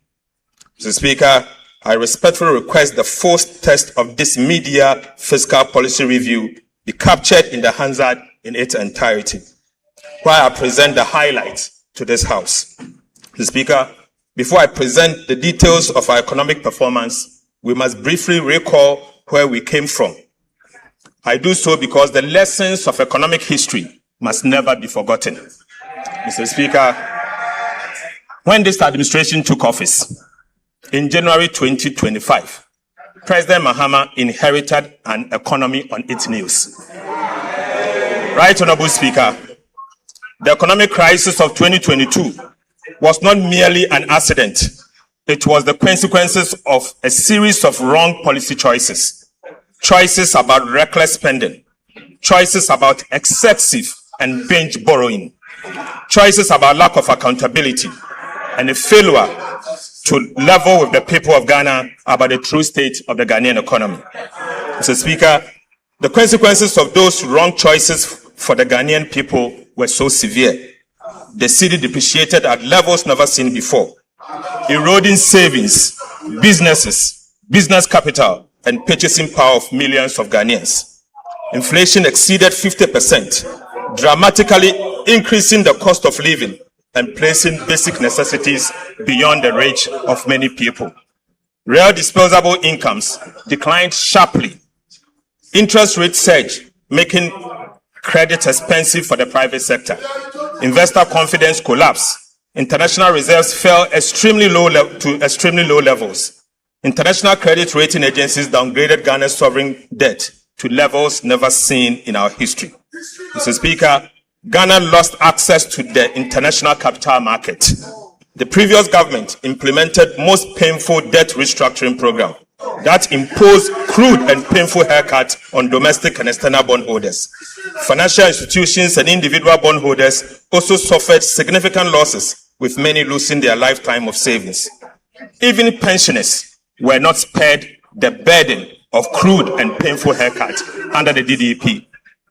The Speaker, and businesses closed or relocated, jobs were lost, and many households that had escaped poverty fell back into hardships. Mr. Speaker, this is an honest account of the economy and the one that His Excellency the President inherited. We recount this event not to dwell on the past, but to remind ourselves of the heavy price of fiscal indiscipline, excessive borrowing, weak accountability, and dishonest economic management. Mr. Speaker, Ghana must never be brought this low again. Right Honorable Speaker. Right Honorable Speaker. These painful experiences must strengthen our collective resolve to safeguard macroeconomic stability and ensure that such a crisis is never repeated. As a nation, we must internalize the true cost of economic mismanagement and commit ourselves to sound economic stewardship. Some lessons cannot simply be taught, they must be lived. But once learned, they must never be forgotten. Never again, Mr. Speaker. Mr. Speaker, this administration assumed office. When this administration assumed office, it moved swiftly and decisively to stabilize the economy and begin the work of national reconstruction. It was immediately clear that the old model of managing the economy had failed, and Ghana did not need incremental adjustment, but it needed structural reforms. We therefore took difficult but necessary decisions which were neither politically convenient nor painless. These decisions demanded our collective sacrifice, Mr. Speaker, but they were necessary to restore stability and rebuild confidence. Right Honorable Speaker, the progress Ghana is recording today did not happen by chance. Some have suggested that our recent macroeconomic gains are simply the product of good fortune. Others have attributed the recovery solely to the debt restructuring program or the IMF program inherited in 2025. But Mr. Speaker, I firmly disagree. Our recovery is as a result of superior economic management. Mr. Speaker, for emphasis, I firmly disagree. Ghana's recovery is as a result of superior economic management. Debt restructuring may create fiscal space, but it does not create fiscal discipline. Right Honorable Speaker, an IMF program may provide a framework, but it cannot substitute for sound policy, disciplined implementation, and political will. Sustainable economic recovery is built on good policy choices, competent economic management, and disciplined execution, and most importantly, courageous leadership. Mr. Speaker, the evidence before us is overwhelming. Ghana's recovery has been driven by a deliberate program of economic reforms implemented since President Mahama assumed office in January 2025.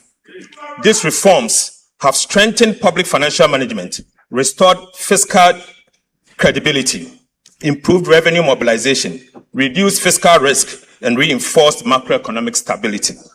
The results speak for themselves. Every major macroeconomic indicator has improved significantly.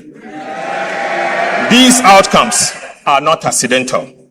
They are the product of reforms, discipline, and sound economic management. Mr. Speaker, it is therefore important to place on record the reforms that have delivered this turnaround. Mr. Speaker, the recovery of the Ghanaian economy has been anchored on three key transformational policy reforms. These key transformational reforms are as follows. The first is fiscal correction. The second is the modernization of Ghana's tax regime. And the third is a complementary fiscal policy for inflation targeting and exchange rate stability. Mr. Speaker, the first key transformational policy reform was fiscal correction. The objective was straightforward. First, to assume control over public finances. Second, is to introduce new expenditure discipline. And three, to place public debt on a sustainable path. We therefore recalibrated Ghana's fiscal framework to ensure greater efficiency, stronger accountability, and fairer burden sharing across government. Right Honorable Speaker, the 2025 budget reset expenditure to 2023 nominal levels, eliminating wasteful spending that had weakened fiscal management over the years. As a result, primary expenditure declined sharply from 18.7% of GDP in 2024 to 13.2% of GDP in 2025. Mr. Speaker, a 5.5% adjustment without hurting economic growth. Most importantly, Right Honorable Speaker, the primary balance also improved from a deficit of 2.9% of GDP in 2024 to a surplus of 2.5% of GDP in 2025, placing public debt firmly on a downward trajectory. Mr. Speaker, a fiscal adjustment expenditure led by 5.4% of GDP in one calendar year. Mr. Speaker, this sent an unmistakable signal to Ghanaians, investors, and other development partners that fiscal discipline is the new order. Mr. Speaker, government also recalibrated the IMF program, shifting the emphasis from revenue-led to expenditure-led fiscal consolidation to achieve a fairer sharing of the adjustment burden. We amended the Public Financial Management Act to institutionalize a binding fiscal rule requiring a minimum annual primary surplus of 1.5% of GDP and a debt-to-GDP ceiling of 45% by 2034. These reforms signaled that fiscal discipline would no longer define, fiscal indiscipline would no longer define the Ghanaian state. Mr. Speaker, aside, we established the Value for Money Office to strengthen expenditure efficiency, improve the quality of public expenditure, and ensure that every cedi spent delivers maximum value for the Ghanaian people. We established the Fiscal Council to strengthen fiscal oversight, transparency, and accountability. We undertook a comprehensive audit of government payables to eliminate irregular obligations. We also enforced expenditure control. Government amended the Public Procurement Act to require commitment authorization before procurement. Mr. Speaker, this reform firmly linked procurement to approved budget and restored discipline to public expenditure management across the government. Right Honorable Speaker, for the first time, state-owned enterprises are now bound by the commitment authorization, restraining them from spending beyond their means. Mr. Speaker, over the last 10 years, liabilities of state-owned enterprises have added the equivalent of about 3% of GDP to Ghana's public debt every single year. Mr. Speaker, this occurred because state-owned enterprises failed to honor their contractual obligation, compelling government to assume and settle those liabilities. This contributed to the sharp rise in Ghana's public debt.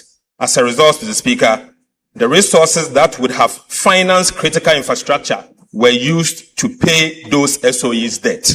This is part of the reason why Ghana's debt grew unsustainably without the bridges, roads, or hospitals to show for.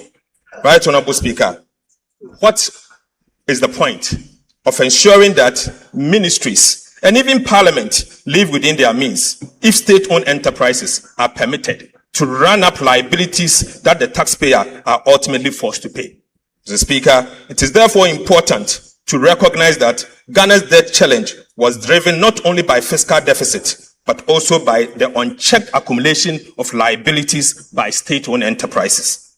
This is precisely why the commitment authorization regime would have been meaningless and ultimately ineffective had state-owned enterprises been excluded from its coverage. Right Honorable Speaker, we also operationalized the sinking fund to strengthen debt management and demonstrate to government that government is committed to meeting future debt obligation. We restored genuine fiscal decentralization by ensuring that at least 80% of the district assembly's common fund is transferred directly to assemblies to support local development. Right Honorable Speaker, we reduced the number of ministers from 123 at its peak to 60, and reduced the number of ministries from 30 to 23. Because, Mr. Speaker, because a leaner government is not merely good politics, but it's also a sound fiscal policy. We curtailed non-essential expenditure, including excessive foreign travel, workshops, conferences, and unnecessary vehicle procurement. We also discontinued low-impact programs like the Ghana Cares of Atampa and the U-Start to redirect scarce resources to national priorities. Mr. Speaker, the second key transformational policy reform was the modernization of Ghana's tax regime. The objective was very clear. First, to restore investor confidence. Second, to revive private enterprises. Third, to provide a relief to households and businesses, and also to increase domestic revenue through better policy, stronger compliance, and more efficient administration, not through higher tax reforms. We therefore abolished a number of nuisance taxes, including the following: e-levy, betting tax, COVID-19 health recovery levy, emission tax, VAT on motor insurance. Mr. Speaker, for the first time since 2015, we undertook comprehensive VAT reforms, removing distortions, improving efficiency, and strengthening compliance. More importantly, the reforms have left businesses with more working capital to invest, expand, and create jobs. We also introduced a sliding scale royalty regime for gold to ensure that Ghanaian people receive a fairer share of the economic returns from their natural resources. Right, Honorable Speaker, beyond tax policy, we introduced major customs reforms supported by artificial intelligence and other digital technologies to strengthen compliance, reduce leakages, and improve revenue mobilization. Since the introduction of the AI-powered customs reforms, monthly customs revenue has increased by approximately 17%, reflecting stronger compliance, more effective enforcement, and significantly reduced leakages. We also amended the misuse of the tax refund account, ensure that resources intended for legitimate tax refund was no longer used as a slush fund. Mr. Speaker, the results have been remarkable.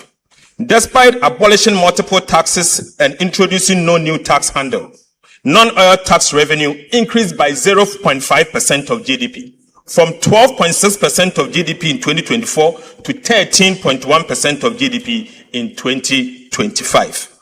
Mr. Speaker, simply put, government collected more taxes in 2025 even after abolishing the nuisance taxes, including the e-levy. Right, Honorable Speaker, the lesson here is simple. Better policy, stronger compliance, and smarter administration will always deliver more sustainable revenue than higher taxes. Mr. Speaker, the third key transformational policy reform was the introduction of a complementary fiscal policy to support inflation targeting, ensuring exchange rate stability, and building external resilience. Central to this reform was the establishment of the Ghana Gold Board to curb gold smuggling, formalize the gold trade, and ensure that a greater share of Ghana's mineral wealth benefit the Ghanaian people. Through this intervention, Ghana generated an additional $15 billion United States dollars in foreign exchange inflows from gold, significantly strengthening reserve accumulation and supporting exchange rate stability. This single policy measure improved Ghana's current account balance by 6.4 percentage points from a surplus of 1.9% in 2024 to 8.3% in 2025. Mr. Speaker, this represents a 4 times increment of the current account surplus in just 1 calendar year. Mr. Speaker, this was not simply a gold policy. This was a macroeconomic stabilization policy designed to strengthen the city, build external buffers, and restore confidence in the Ghanaian economy. To reinforce these gains, government developed and is implementing the Ghana Accelerated National Reserve Accumulation Policy, GANRAP, with the objective of increasing Ghana's international reserve to the equivalent of 15 months of import cover by end of 2028. In a landmark initiative, Mr. Speaker, government has also reached agreement with large-scale mining companies to purchase 30% of their annual gold production for refinery by local refineries, strengthening domestic value addition and supporting reserve accumulation. Government further amended the Bank of Ghana Act to make inflation targeting a shared responsibility between the Ministry of Finance and the Bank of Ghana, ensuring stronger coordination between fiscal and monetary authorities. Mr. Speaker, economic reforms must ultimately be judged by their outcomes. I now turn to the evidence of what these key transformational policy reforms have delivered for the people of Ghana. Mr. Speaker, the results of the last 8 months demonstrate that disciplined policies, competent economic management, and consistent implementation delivers tangible results. Real GDP growth grew by 6.0% in 2025, the fastest pace of economic expansion since 2019. Instructively, Mr. Speaker, non-oil GDP grew by 7.6% in 2025, the highest rate in 14 years, demonstrating that Ghana's recovery extends well beyond favorable commodity prices. Mr. Speaker, the momentum has continued into 2026. Real GDP growth reached 6.4% in the first half, exceeding expectations. Mr. Speaker, for the first time in our nation's history, the size of Ghana's economy exceeded $100 billion, firmly establishing Ghana as a major emerging market economy. Ghana's per capita income increased by more than $850 in just 1 year. Mr. Speaker, rising from $2,527 in 2024 to $3,385 at the end of 2025. This is the highest per capita income ever recorded in our country's history. It is therefore not surprising that Ghana is now recognized as the 8th largest economy in Africa. Mr. Speaker, these are not mere statistics. They represent higher incomes, stronger businesses, greater opportunities, and an economy with an enhanced capacity to invest in its people. The labor market is also improving. Unemployment rate declined from 13.7% during the first 3 quarters of 2024 to 12.8% over the same period in 2025. Multidimensional poverty, which measures deprivation across living conditions, education, health, and employment, declined from 24.9% in Q3 of 2024 to 21.9% in Q3 of 2025. Mr. Speaker, this simply means that about 950,000 Ghanaians moved out of the multidimensional poverty in just 1 year. Mr. Speaker, behind these statistics are the hundreds of thousands of families who now enjoy better living conditions and greater hope for the future. Right, Honorable Speaker, inflation perhaps tells the clearest story of all. Inflation declined from 23.8% in December 2024 to 5.4% at the end of 2025 and remained low at 5.3% in June 2026. Fiscal performance has also exceeded expectations. The primary balance on commitment basis recorded a surplus of 2.5% of GDP as at the end of 2025. By end of June 2026, we had achieved a primary surplus of 0.9% of GDP on commitment basis. We are firmly on track to achieve our end year target of 1.5% of GDP. Mr. Speaker, prudent fiscal management has also translated into a rapid decline in Ghana's public debt. The debt to GDP ratio fell from 61.8% of GDP, 61.8% at the end of 2024 to 44.7% at the end of 2025 and reach 45% by end of June 2026. So, Speaker, Ghana has therefore already achieved its statutory debt target of 45% of GDP, years ahead of both IMF program timeline and the targeted date established under the Public Financial Management Act. Mr. Speaker, debt service is also consuming a far smaller share of government revenue. Debt service as a share of domestic revenue declined sharply from 55.7% in 2022 to 28.8% in 2025, freeing up billions of cedis for schools, hospitals, roads, and other national priorities. Mr. Speaker, for the first time since April 2014, Ghana's external and overall risk of debt distress has improved from high to moderate. Even more significantly, the joint World Bank IMF debt sustainability analysis has moved Ghana from unsustainable in 2023 to sustainable in 2025, and now for the first time ever to sustainable with room to absorb shocks. Honorable Minister,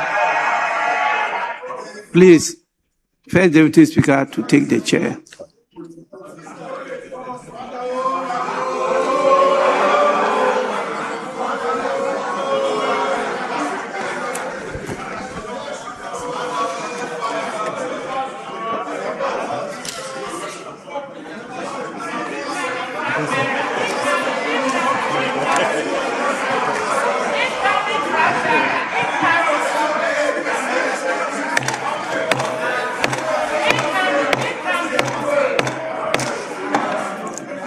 Finance Minister, you may continue.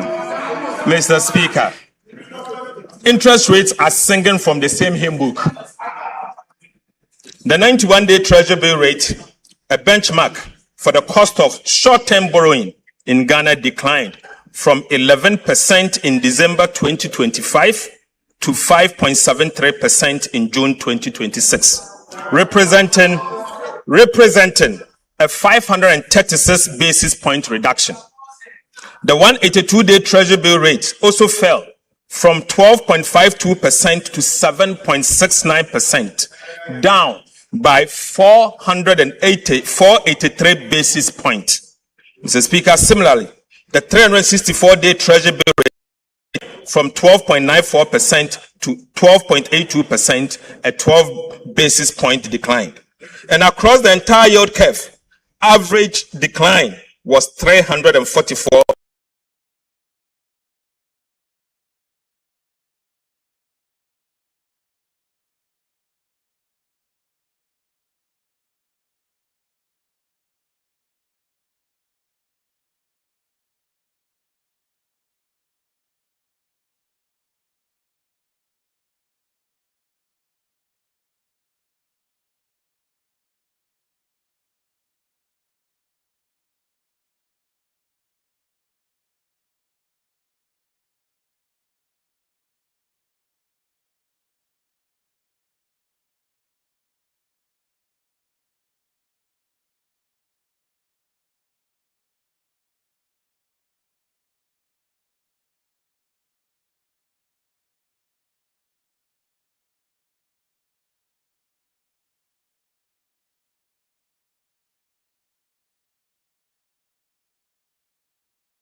a year ago. Right, Honorable Speaker, monetary policy rate has also declined by a cumulative 1,300 basis points from 27% in January 2025 to 14% in July 2026. Mr. Speaker, these are not merely lower interest rates, they are lower borrowing costs for households and businesses, creating room for entrepreneurs to invest, expand, and create jobs. We have also made significant strides on the external front. The current account recorded a surplus of 8.3% of GDP in 2025 and has remained strong through the first half of 2026. The cedi appreciated by 40.7% against the United States dollar in 2025, reversing years of sharp depreciation and restoring confidence in the Ghanaian economy. Mr. Speaker, taken together, these results demonstrate that the 2026 budget is firmly on track. The targets we set at the beginning of the year were not aspirational. They were grounded in sound policy, disciplined implementation, and realistic assumptions. The performance of the economy in the first half of 2026 confirms that we're on course to achieve them. Economic growth is exceeding target. Inflation is below the projected range. Fiscal performance is stronger than programmed, and the debt trajectory is improving faster than expectation. Mr. Speaker, the detailed macroeconomic performance will be presented in subsequent sections in this review.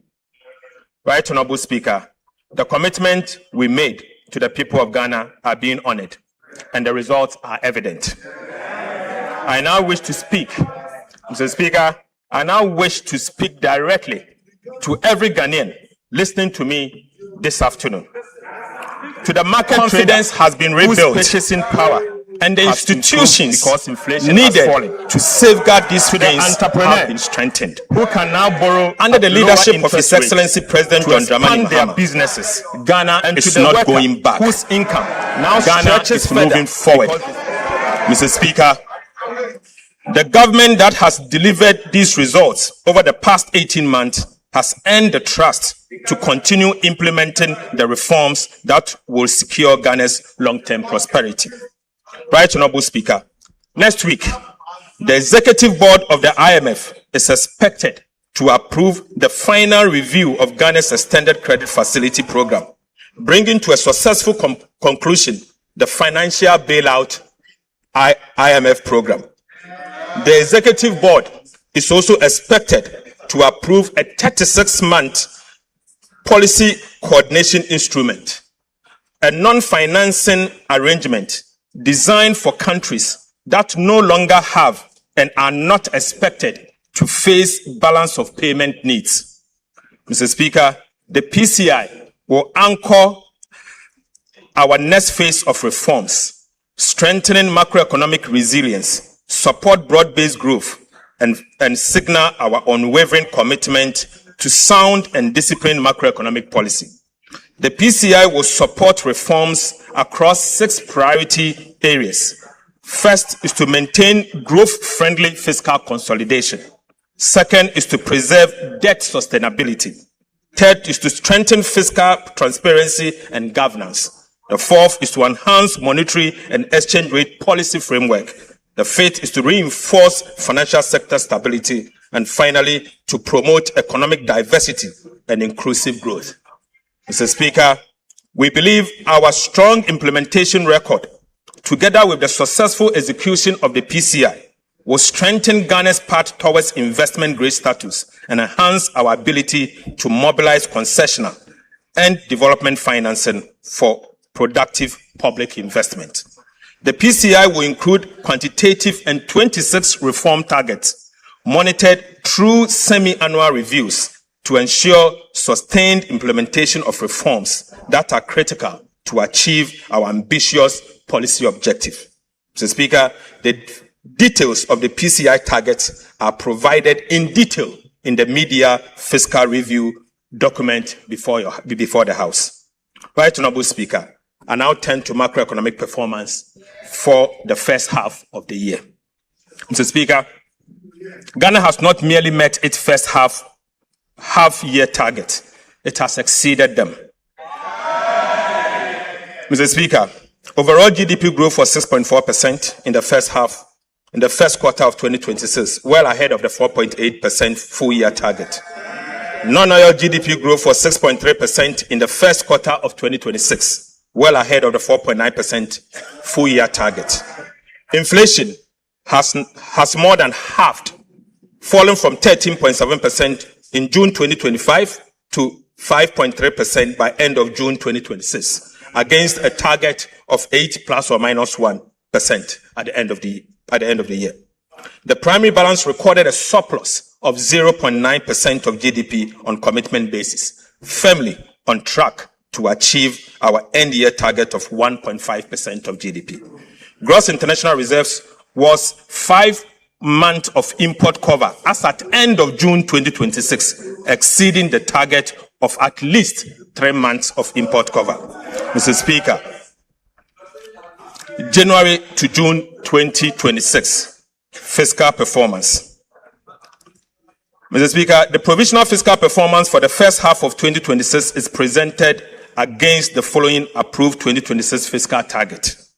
Overall deficit target on commitment basis of 2.2% of GDP, primary surplus of 1.5% of the GDP, overall deficit on cash basis of 4% of GDP, and primary surplus on a cash basis of 0.4% of GDP. But Mr. Speaker, provisional fiscal outturn for the first half of 2026 was stronger than anticipated, indicating continued prudence in fiscal management and enhancing the government fiscal consolidation agenda. Non-oil tax revenue as at end of June 2026 was 6.4% of GDP, compared to a target of 6.5% of GDP.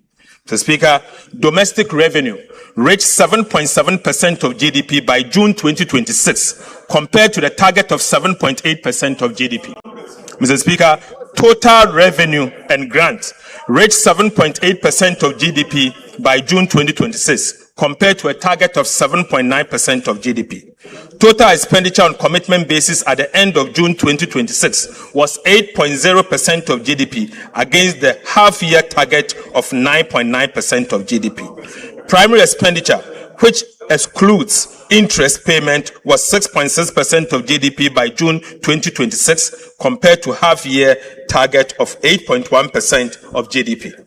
Interest costs at 1.3% of GDP as at the end of June 2026, against the half-year target of 1.8% of GDP, indicating that we have saved on interest about 0.5% of GDP, reflecting lower interest rates and improved debt management. Mr. Speaker, this performance reflects the resolve of this administration to make difficult decisions, implement them consistently, and maintain unwavering fiscal discipline. Mr. Speaker, I now move to public debt. At the end of June 2026, domestic debt accounted for 54.4% of Ghana's total public debt portfolio, while external debt accounted for 45.6%. On the 17th of February 2026, government honored the 6th domestic debt exchange program coupon payment of 10.1 billion on time and in full. Mr. Speaker, the 7th DDEP coupon payment of 10.8 billion cedis falls due on the 18th of August 2026. Let me use this opportunity to assure this House that it will be paid on time and in full. Mr. Speaker, since January 2025, the government has paid a total of $2.1 billion in principal and interest to Eurobond holders without placing undue pressure on Ghana's foreign exchange reserves. Right, Honorable Speaker, there was a time when the world doubted us. Today, every payment made on time answers that doubt, assuring bondholders in London, pension funds in New York, and investors at home that our word is our bond. Payment after payment, coupon after coupon, Ghana is proving one thing beyond dispute. We now keep our word. We now keep our word. That is how market confidence is rebuilt, not through speeches, but through repayment. Mr. Speaker, financial markets have delivered their verdict on Ghana's disciplined fiscal policies and prudent debt management. Right, Honorable Speaker, borrowing costs are down by half. In other words, government is borrowing less. That alone has saved us, this country, 4.2 billion cedis in just 6 months. Mr. Speaker, as Treasury bill rates decline, lending rates across the banking sector are also falling, making it cheaper for households, entrepreneurs, and businesses to borrow, invest, and expand, and at the same time, create jobs. Mr. Speaker, Ghana's Eurobond yields have fallen by about 300 basis points since the beginning of the year. This is not just a number. It is the market vote of confidence in our economy and our reforms. 3 years ago, Mr. Speaker, Ghana could not borrow on the international capital market at any price. Today, the market is inviting us back, but we are not in hurry. We are not in hurry. Right, Honorable Speaker, 3 years ago, Ghana could not borrow on the international capital market at any price. Today, the market is inviting us back, but I want to assure you, we are not in hurry. 3 years ago, unsustainable debt defined our crisis. Today, our debt to GDP ratio has fallen to 45% and still declining, ahead of every target. Mr. Speaker, the work is not finished, and the PFM debt rule requires continuous vigilance. But the direction is right, the momentum is real, and the foundation is solid. Solid. Mr. Speaker, Ghana's external debt restructuring, initiated after the sovereign debt default of 2022, is now at its final stage. In just 3.5 years, Ghana has moved from default to credibility, from debt distress to debt sustainability, from market exclusion to a renewed investor confidence. This is an achievement every Ghanaian can be proud of. Mr. Speaker, following the 2022 public debt default, government could not borrow long-term in cedis and relied heavily and solely on treasury bills to finance the budget. Mr. Speaker, Ghana has now overcome what the economists describe as the original sin, which is the inability of a country to borrow over the long term in its own currency. Mr. Speaker, 3 years restriction on new cedi bond issuance introduced as a result of the debt default caused this original sin. Mr. Speaker, in April 2026, Ghana successfully raised $2.7 billion through its first 7-year cedi-denominated bond since the 2022 debt default. This marks an important step in rebuilding the domestic bond market and restoring long-term financing in our own currency. This further demonstrates that Ghana has regained the ability to mobilize long-term financing in its own currency for development. Right, Honorable Speaker, I'm proud to announce that Ghana has now overcome the original sin.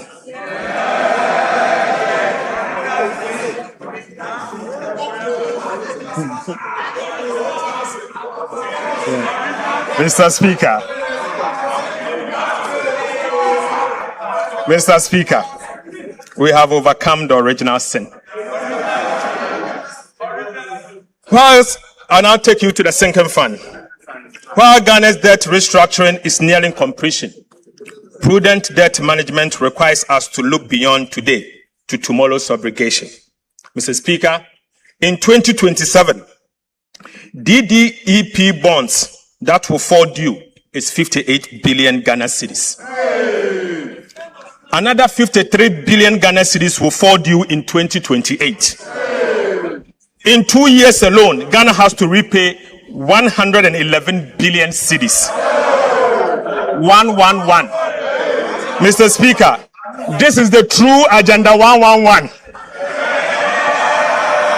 Right, Honorable Speaker? This is the true Agenda 111 Ghana must deal with. Why? Because the DDEP was not designed to solve Ghana's problems. Mr. Speaker, let me take this again. This is the true Agenda 111 Ghana must deal with. Why? Why? Because the domestic debt exchange program was not designed to solve Ghana's debt problems. It was designed to postpone it deliberately, knowingly, and cynically, unfortunately. Mr. Speaker, its architect mortgaged tomorrow to survive today. Mr. Speaker, they had a duty to fix the roof. Instead, they moved the leak to another room and declared the house repaired.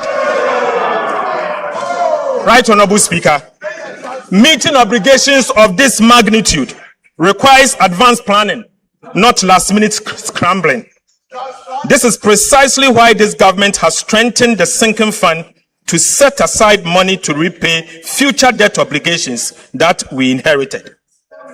Right, Honorable Speaker, under the 2026-2029 medium-term debt management strategy, we pledge that 7% of non-oil tax revenue, together with proceeds from domestic bond issuance, will go into the sinking fund as a war chest for the 2027 and 2028 maturities. Mr. Speaker, I'm proud to report that today I can report to this House that as at 22nd of July, yesterday, the war chest holds 15.6 billion Ghana cedis. Mr. Speaker, we are on course to accumulate 30 billion cedis in the sinking fund by the end of the year 2026. Right, Honorable Speaker, for your information, this will be enough to repay the 30 billion domestic debt exchange program debt that will fall due in February 2027. Mr. Speaker, brick by brick, city by city, we are building the wall that will meet the wave so that when 2027 and 2028 comes, Ghana will not scramble. Ghana will simply pay back this debt. This is the signal the sinking fund sent to investors, credit rating agencies, and the people of Ghana, making it clear that this government plans ahead, honors its commitment, and manages the public finances better. Mr. Speaker, I now take you to the financial sector. Government acted decisively in July 2025 to restore confidence and stability in Ghana's banking sector by fully recapitalizing the National Investment Bank, the Agricultural Development Bank, and the Consolidated Bank. Mr. Speaker, last week, the Ghana Amalgamated Trust, GAT, completed the full recapitalization of UMB Bank. In addition, government facilitated the full capitalization of the Prudential Bank through a private sector-led approach. Right, Honorable Speaker, UMB and Prudential Bank today stands fully capitalized and primed for business. Mr. Speaker, we want to use this opportunity to encourage individuals, businesses, and institutions to take advantage of the revitalized UMB and Prudential Bank and bank with them. Mr. Speaker, yes. The 2023 domestic debt exchange program had a significant adverse impact on the Bank of Ghana's balance sheet, substantially weakening its capital and resulting in a negative net equity position.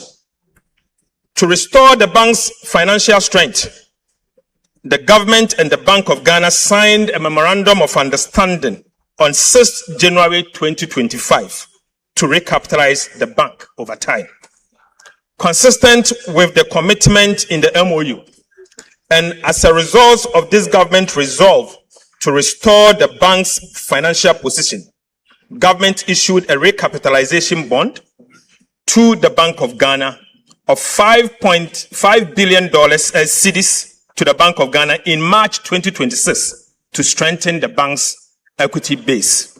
Mr. Speaker, going forward, the government of Ghana will make annual provision to capitalize the Bank of Ghana until the bank's equity is fully restored, in accordance with the Bank of Ghana Amendment Act 2025, Act 1158.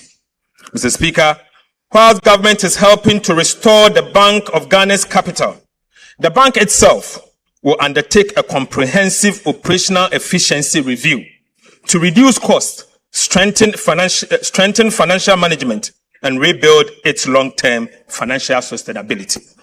Mr. Speaker, to implement the Ghana Accelerated Reserve Accumulation Policy, government has significantly reduced the cost of the program from an average of 14.5% of gold purchase to 5%.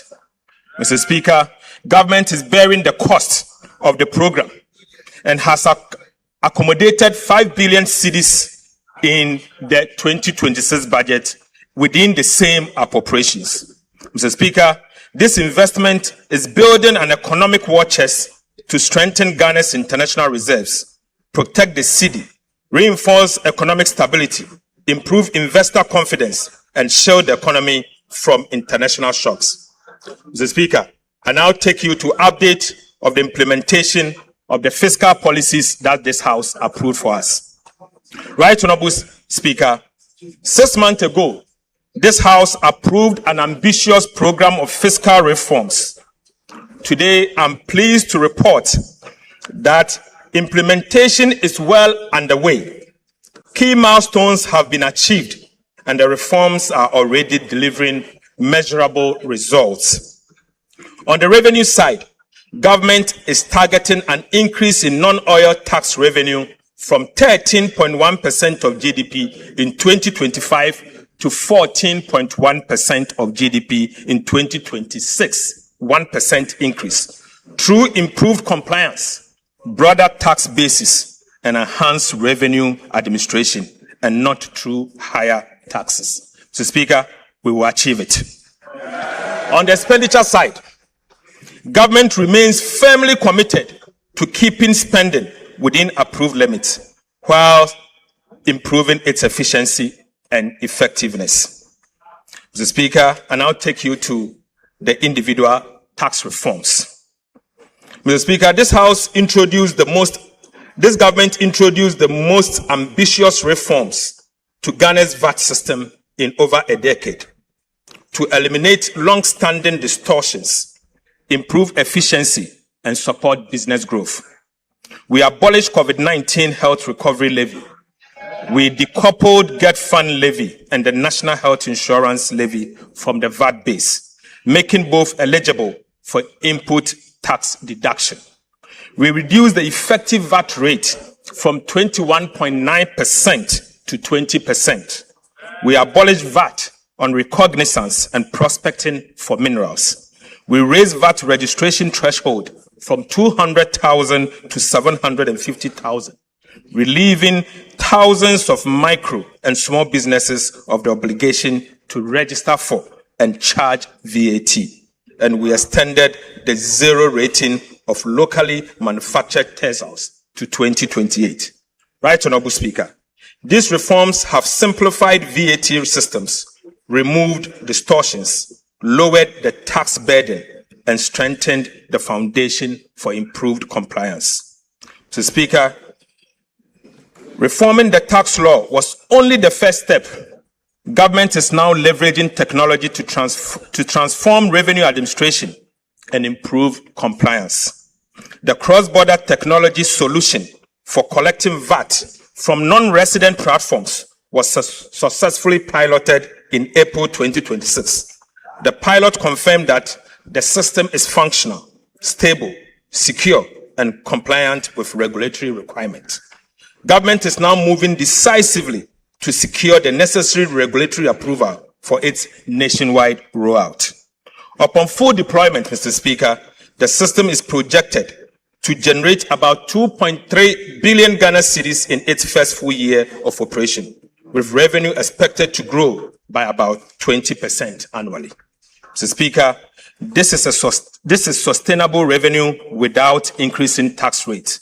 It simply ensures that cross-border digital platforms earning income from Ghanaian customers pay their fair share of taxes. Mr. Speaker, government is also rolling out fiscal electronic devices to strengthen VAT compliance and improve the monitoring of taxable transactions. The pilot phase is at an advanced stage. To encourage participation and improve compliance, government will also introduce the VAT reward scheme, under which customers who obtain valid VAT invoice will qualify for periodic reward. This will actively involve every Ghanaian in protecting the nation's tax base. Mr. Speaker, this is how a tax culture is built, not through fear, but through participation, transparency, and reward. Right, Honorable Speaker, the concept of fiscal electronic device was first proposed by the previous NDC administration in 2026. But, Mr. Speaker, the previous NPP administration deserves commendation for enacting the necessary enabling legislation. Mr. Speaker, the taxation, the use of Fiscal Electronic Device Act 2018, Act 999, laying an important legal foundation for this reform. Mr. Speaker, 8 years on, this government is taking the decisive step of implementing the reforms.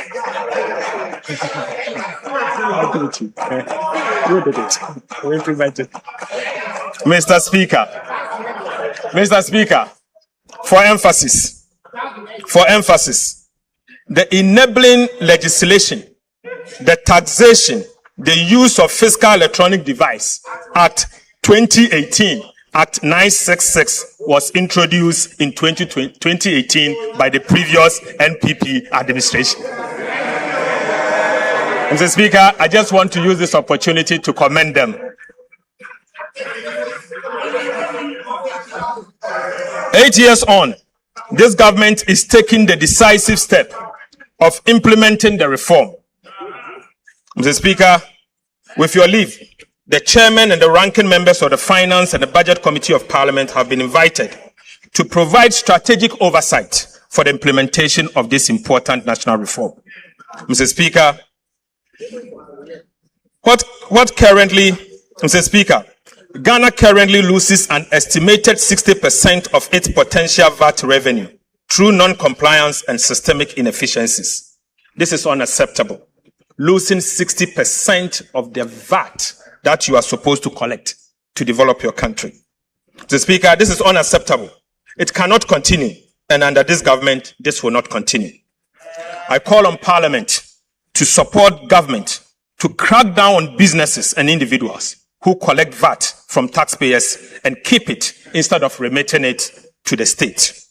Mr. Speaker, fiscal electronic devices will help improve VAT collection, reduce revenue leakages, and ensure that businesses account properly for VAT they collect. Mr. Speaker, government has completed a comprehensive review of the Customs Act and the Excise Act. The bills are being laid before this House as part of the Media Fiscal Policy Review. I respectfully urge honorable members to give Customs and Excise Bill the expeditious consideration it deserves, so that these important reforms can be implemented without delay. Right, Honorable Speaker, trade facilitation must never become a vehicle for tax evasion. Yet, Mr. Speaker, between 2020 and 2025, while 63% of taxable income entered directly into home consumption, the remaining 37% passed through customs suspense framework, including warehousing, transit, temporary admission, and free zones. These procedures exist to facilitate legitimate trade. However, Mr. Speaker, they have increasingly been exploited to evade duties and divert goods into domestic market without paying a single tax in return. Mr. Speaker, the cost extends far beyond lost revenue. Honest Ghanaian businesses and manufacturers are being forced to compete with imported goods that entered the domestic market through tax evasion. Mr. Speaker, this is not fair competition. It is an unfair burden on every law-abiding Ghanaian businesses. It must end. I must end now. Mr. Speaker, the customs bill before this House introduced bold reforms to close these loopholes and restore the integrity of Ghana's customs administration. To curb the abuse of warehousing, Mr. Speaker, government will introduce statutory maximum warehousing period as follows. Perishable goods, 3 months. General goods, 6 months. Raw materials, 12 months. Re-warehousing, Mr. Speaker, will be restricted to a maximum of 6 months, ending the practice of rolling warehousing. In addition, every bonded warehouse will be required to operate electronic inventory system linked to customs to enable real-time monitoring and audit control. Mr. Speaker, these are not merely administrative adjustments. They are structural reforms designed to accelerate revenue collection, reduce port congestion, improve compliance, and provide greater certainty for legitimate businesses. Government is also introducing the first port duty rule. Under this reform, Mr. Speaker, duties and taxes on goods declared for transit will become due at the first port of entry, removing one of the biggest avenues for false declaration and revenue leakages. Mr. Speaker, this simply means, Mr. Speaker, if you are to bring in something and you are to inform the customs official that the goods is destined to say Burkina Faso customs will be at the Tema port to collect their taxes before you move. This will end the practice of a punchy break. Mr. Speaker, Right Honorable Speaker, appropriate customs to customs arrangement with destination countries will ensure that legitimate transit trade continues seamlessly whilst protecting Ghana's revenue. Right Honorable Speaker, Free Zones regime was established to promote export-led industrialization, not to serve as a duty-free trading and storage hub. Unfortunately, over the time, that objective has been undermined by abuse of the regime and weak controls over the use of raw materials. Ghana's free zones will once again serve their original purpose, build domestic industry, expand export, and create quality jobs for Ghanaians.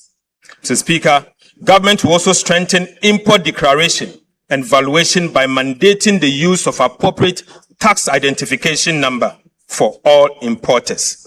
Mr. Speaker, downstream petroleum operations have for too long operated with fragmented controls and weak integration into customs systems.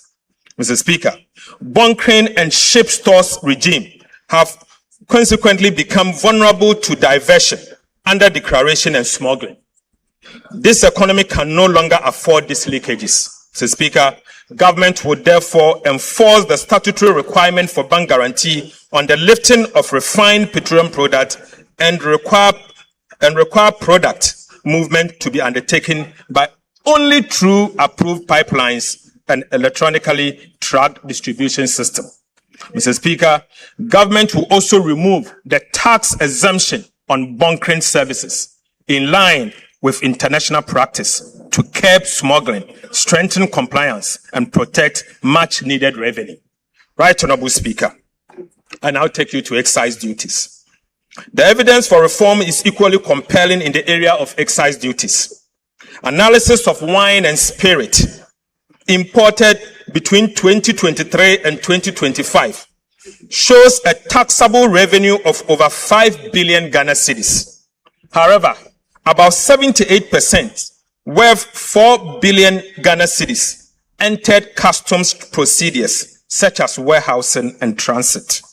In other words, almost 4 out of every 5 cedis of the potential excise tax based on wine and spirit escaped the tax net. Mr. Speaker, only 1 cedi out of every 5 cedi was subjected to excise duty. That is neither efficient nor sustainable, and this must change. The excise duty bill before this House introduced a comprehensive package of reforms to close these leakages. Mr. Speaker, we will crack down this leakage. Right Honorable Speaker, Specifically, government will introduce a hybrid excise system combining value-based and quantity-based taxation for wines and spirits to eliminate persistent undervaluation and misclassification and ensure a minimum level of tax is paid regardless of the declared value. Mr. Speaker, we will review the existing sliding scale excise rates for beer and stout product to better align them with government revenue objectives while preserving the incentive for local production. Right Honorable Speaker, strengthening compliance through mandatory electronic registration of stockists, a nationwide track and trace system, penalties of up to 3 times the excise duty for tampering, and enforcing the law on requiring bank guarantees, and abolishing, Mr. Speaker, the payment of 20% excise duty on locally manufactured fruit juice. Mr. Speaker, we will abolish the 20% excise duty on locally manufactured fruit juices introduced in 2023. Right Honorable Speaker, this is to support agro-processing and job creation. Mr. Speaker, I now take you to the Publican AI trade solution. Technology is already transforming customs administration. The Publican AI trade solution was fully deployed in March 2026, and the results has been remarkable. Mr. Speaker, between the pilot phase, January and February, and the full rollout phase, March to 17 July 2026, the Publican AI trade solution increased assessed customs collection by over $300 million, representing 17.5% uplift over the values originally declared by importers. Mr. Speaker, Publican increased the aggregate declared costs, insurance and freight value of imports by approximately 6.3%, but increased the assessed collection by 17.5%. Since deployment, Mr. Speaker, the system has analyzed approximately 366,000 import declarations, nearly 1 in every 4, representing 24%, triggered more than 1 valuation risk indicator, requiring further review by customs officials. Before the deployment of the Publican AI, many of these declarations would have been cleared without scrutiny, leading to substantially revenue losses. Mr. Speaker, the positive impact on customs revenue collection has been massive. Mr. Speaker, in March 2026 alone, Publican increased the assessed collection by $73.44 million United States dollars, representing an uplift of 25.7%. Mr. Speaker, this was followed by additional assessed collection of $51.63 million in April 2026, $72.5 million in May, and $55.82 million in June, and $35.17 million for the first 17 days of July. Mr. Speaker, the impact is also reflecting in monthly customs revenue, which has increased from an average of approximately 4 billion Ghana cedis in 2025 to between 5.3 billion Ghana cedis and 5.5 billion Ghana cedis in 2026. So, Speaker, let me take this again. In 2024, an average monthly customs collection was 4 billion Ghana cedis. Today, the average monthly customs collection has moved to 5.3 billion cedis to 5.5 billion Ghana cedis. Despite the significant appreciation of the cedi and no major increase in volumes. Mr. Speaker, I have included some of the cases identified by the Publican system in the media review document. Mr. Speaker, it is mind-blowing. Right Honorable Speaker, in each instance, the declared value was only a fraction of the value assessed by the AI Publican system. Mr. Speaker, I now give you update on expenditure measures. Mr. Speaker, government is proposing further reforms to the public procurement, Mr. Speaker, in 3 different areas. First, the first reform is shortening procurement lead times. Mr. Speaker, the second reform is to limit the use of single source procurement And the third is to tighten restricted tendering. Right, Honorable Speaker, government will shorten procurement timelines. The lead time for national competitive tendering for goods will be reduced from 23 weeks to 8 weeks. Mr. Speaker, international competitive tendering for works will be reduced from 27 weeks to 14 weeks. Mr. Speaker, competitive tendering must remain the norm.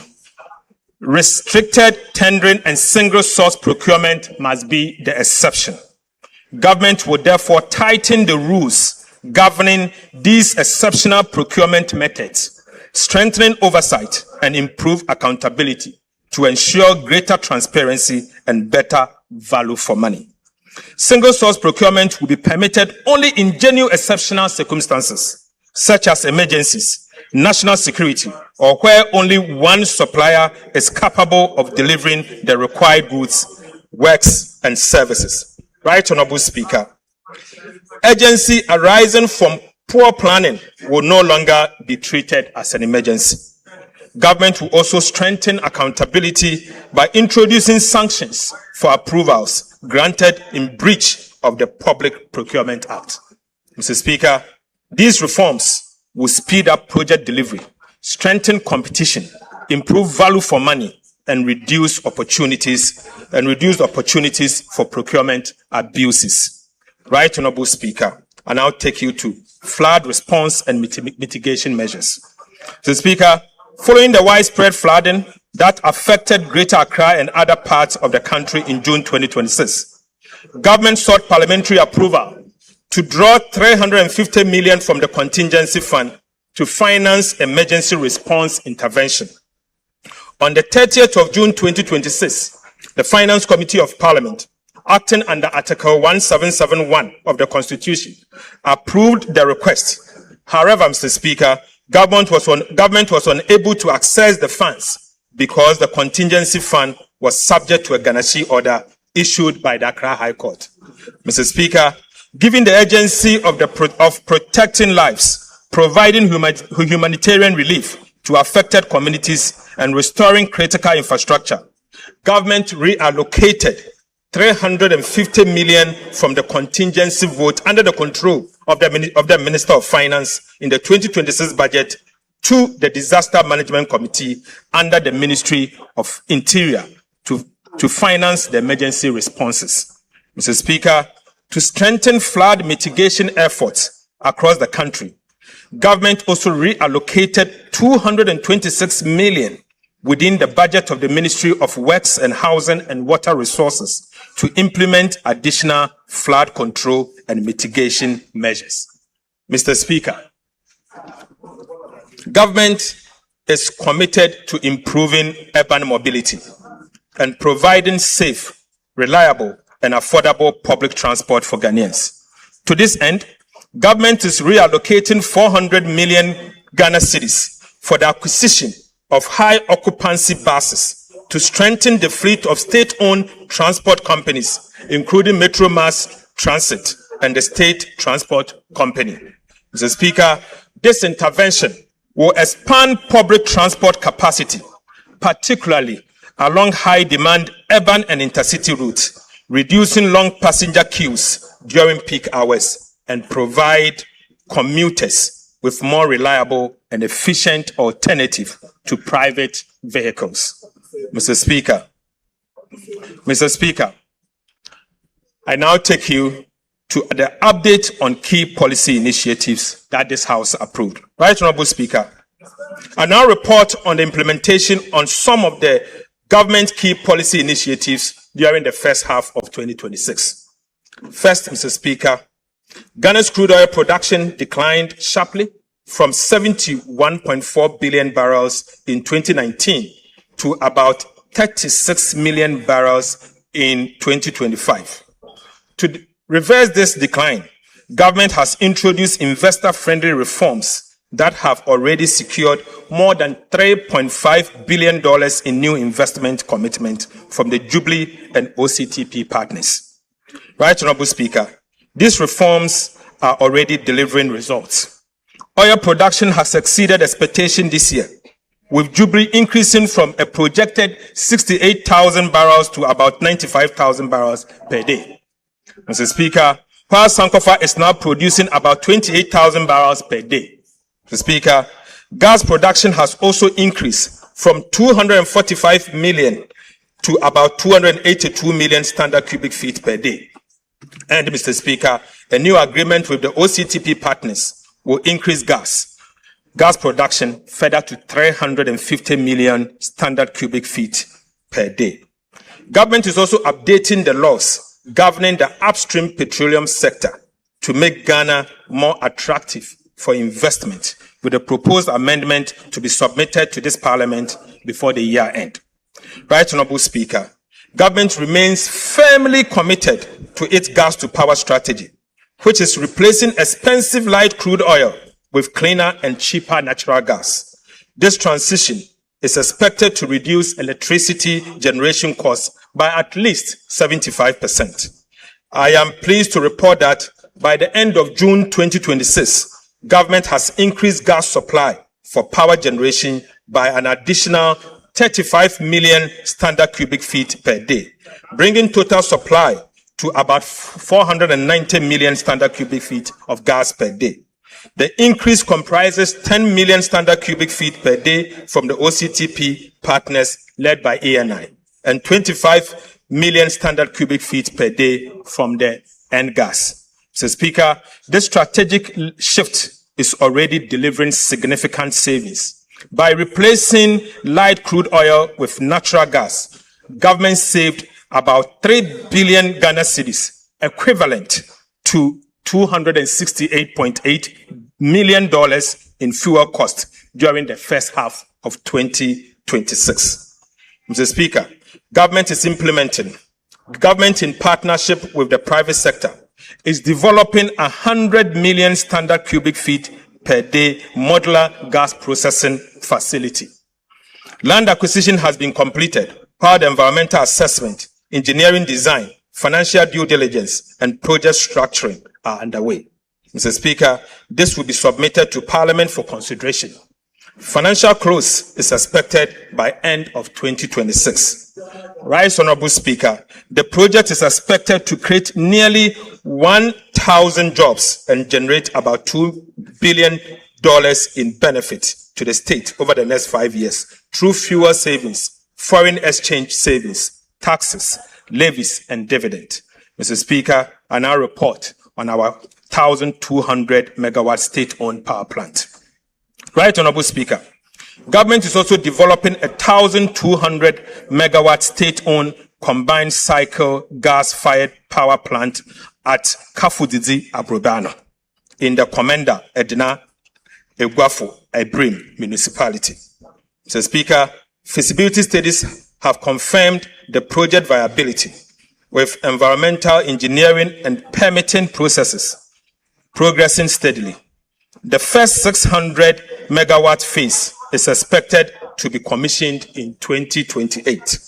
Right, Honourable Speaker, to reduce costs, Government secured the gas turbines directly from GE Vernova, achieving savings of between 35 and 45% compared with third-party procurement.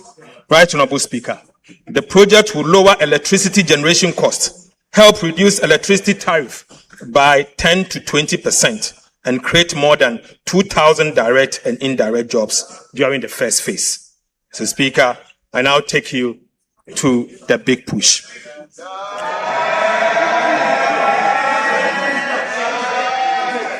Right, Honourable Speaker.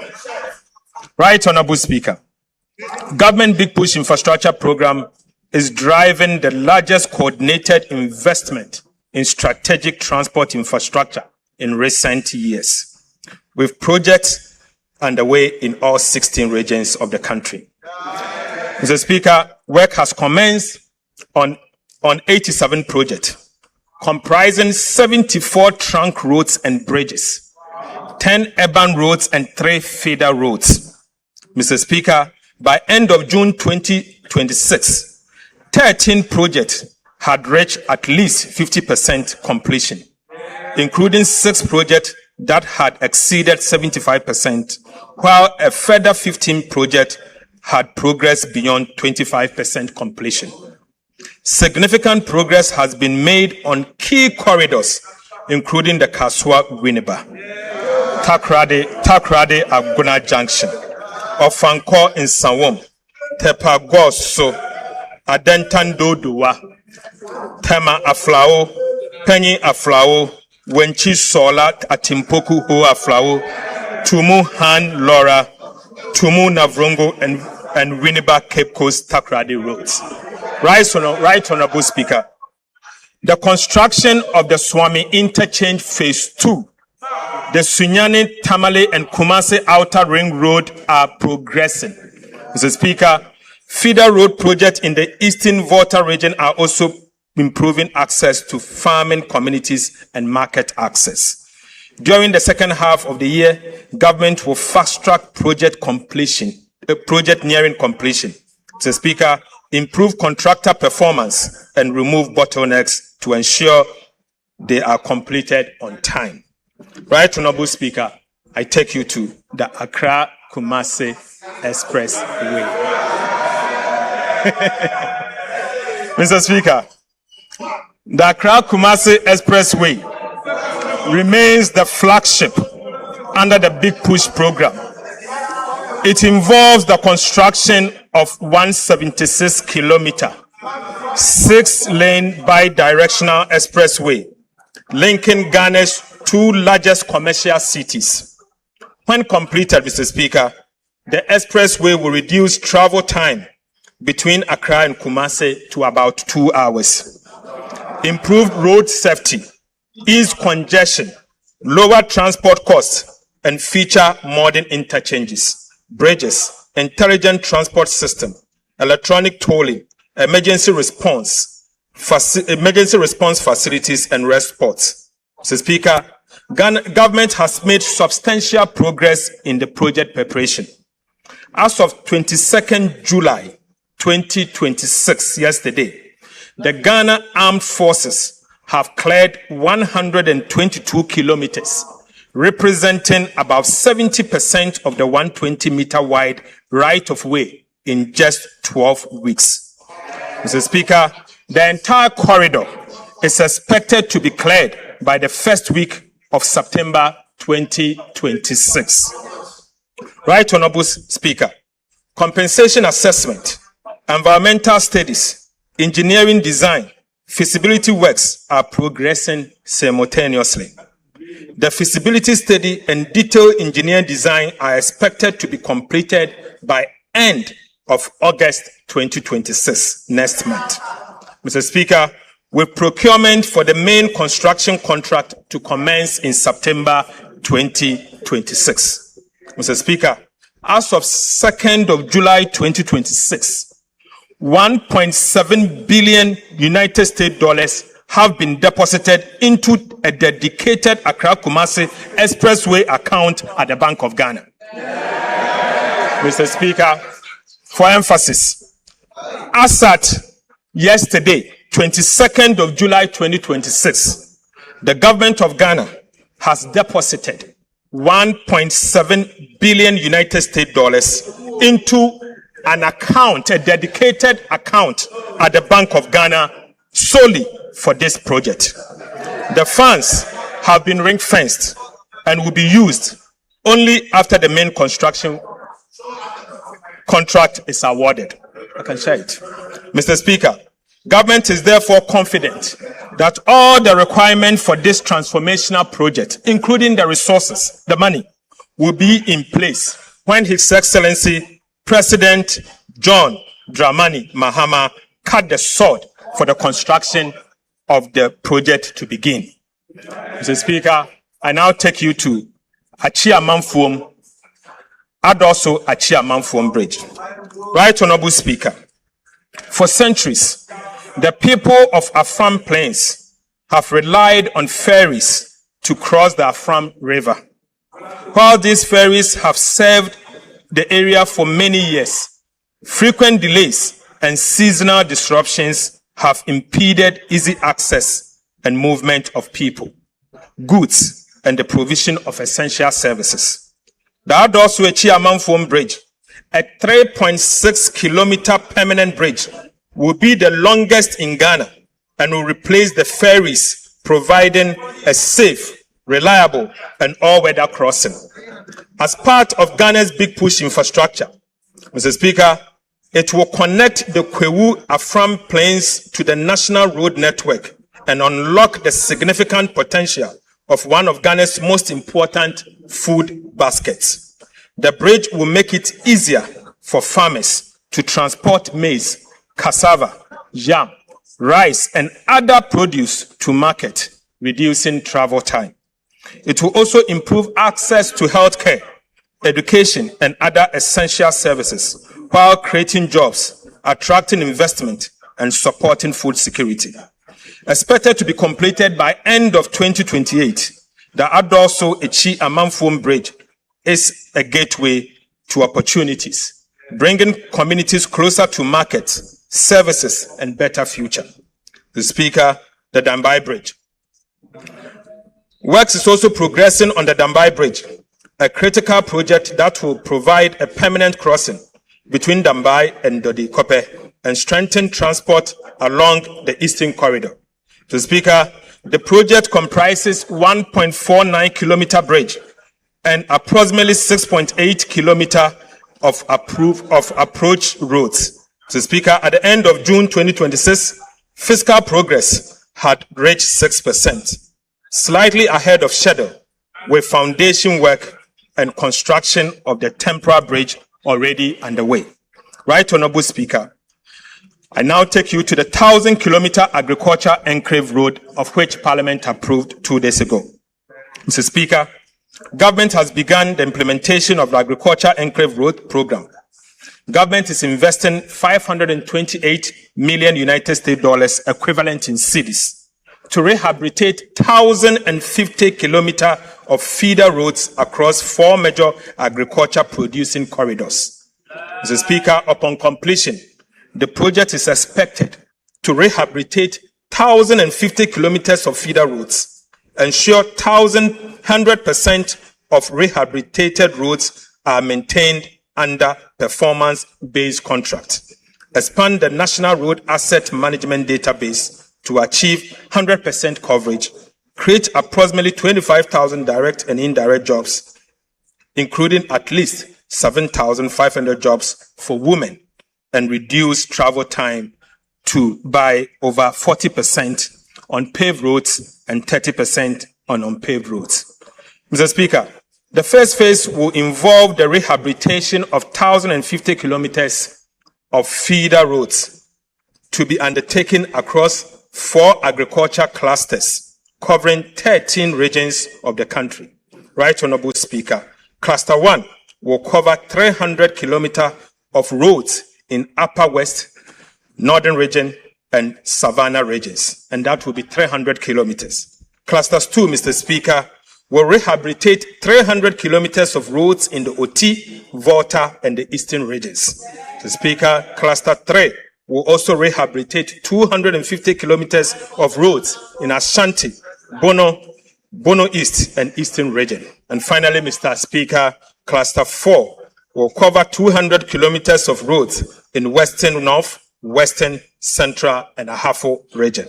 Mr. Speaker, this investment will improve connectivity between farms and market, reduce post-harvest losses, lower transport costs, and support agricultural transformation in some of Ghana's most productive farming areas.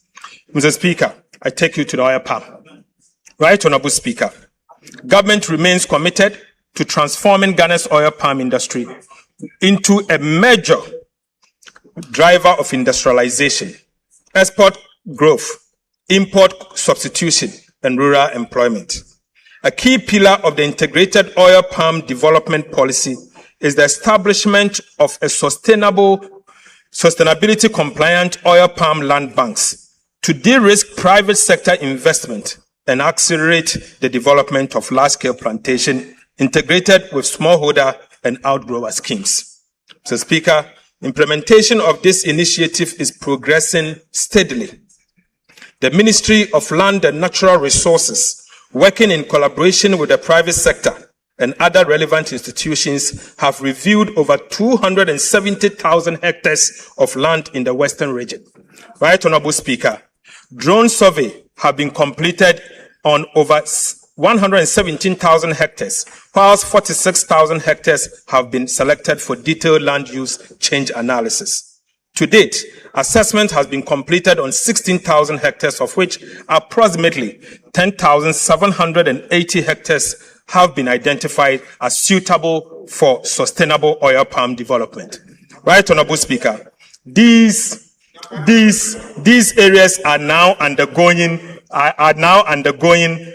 the required environmental, social, and sustainable assessment, including high conservation value, high carbon stock, and free, prior, and informed consent (FPIC) processes in line with the international standard. Mr. Speaker, similar mapping, land documentation activities have commenced in the Central region, with preparatory work underway in Eastern and Volta region.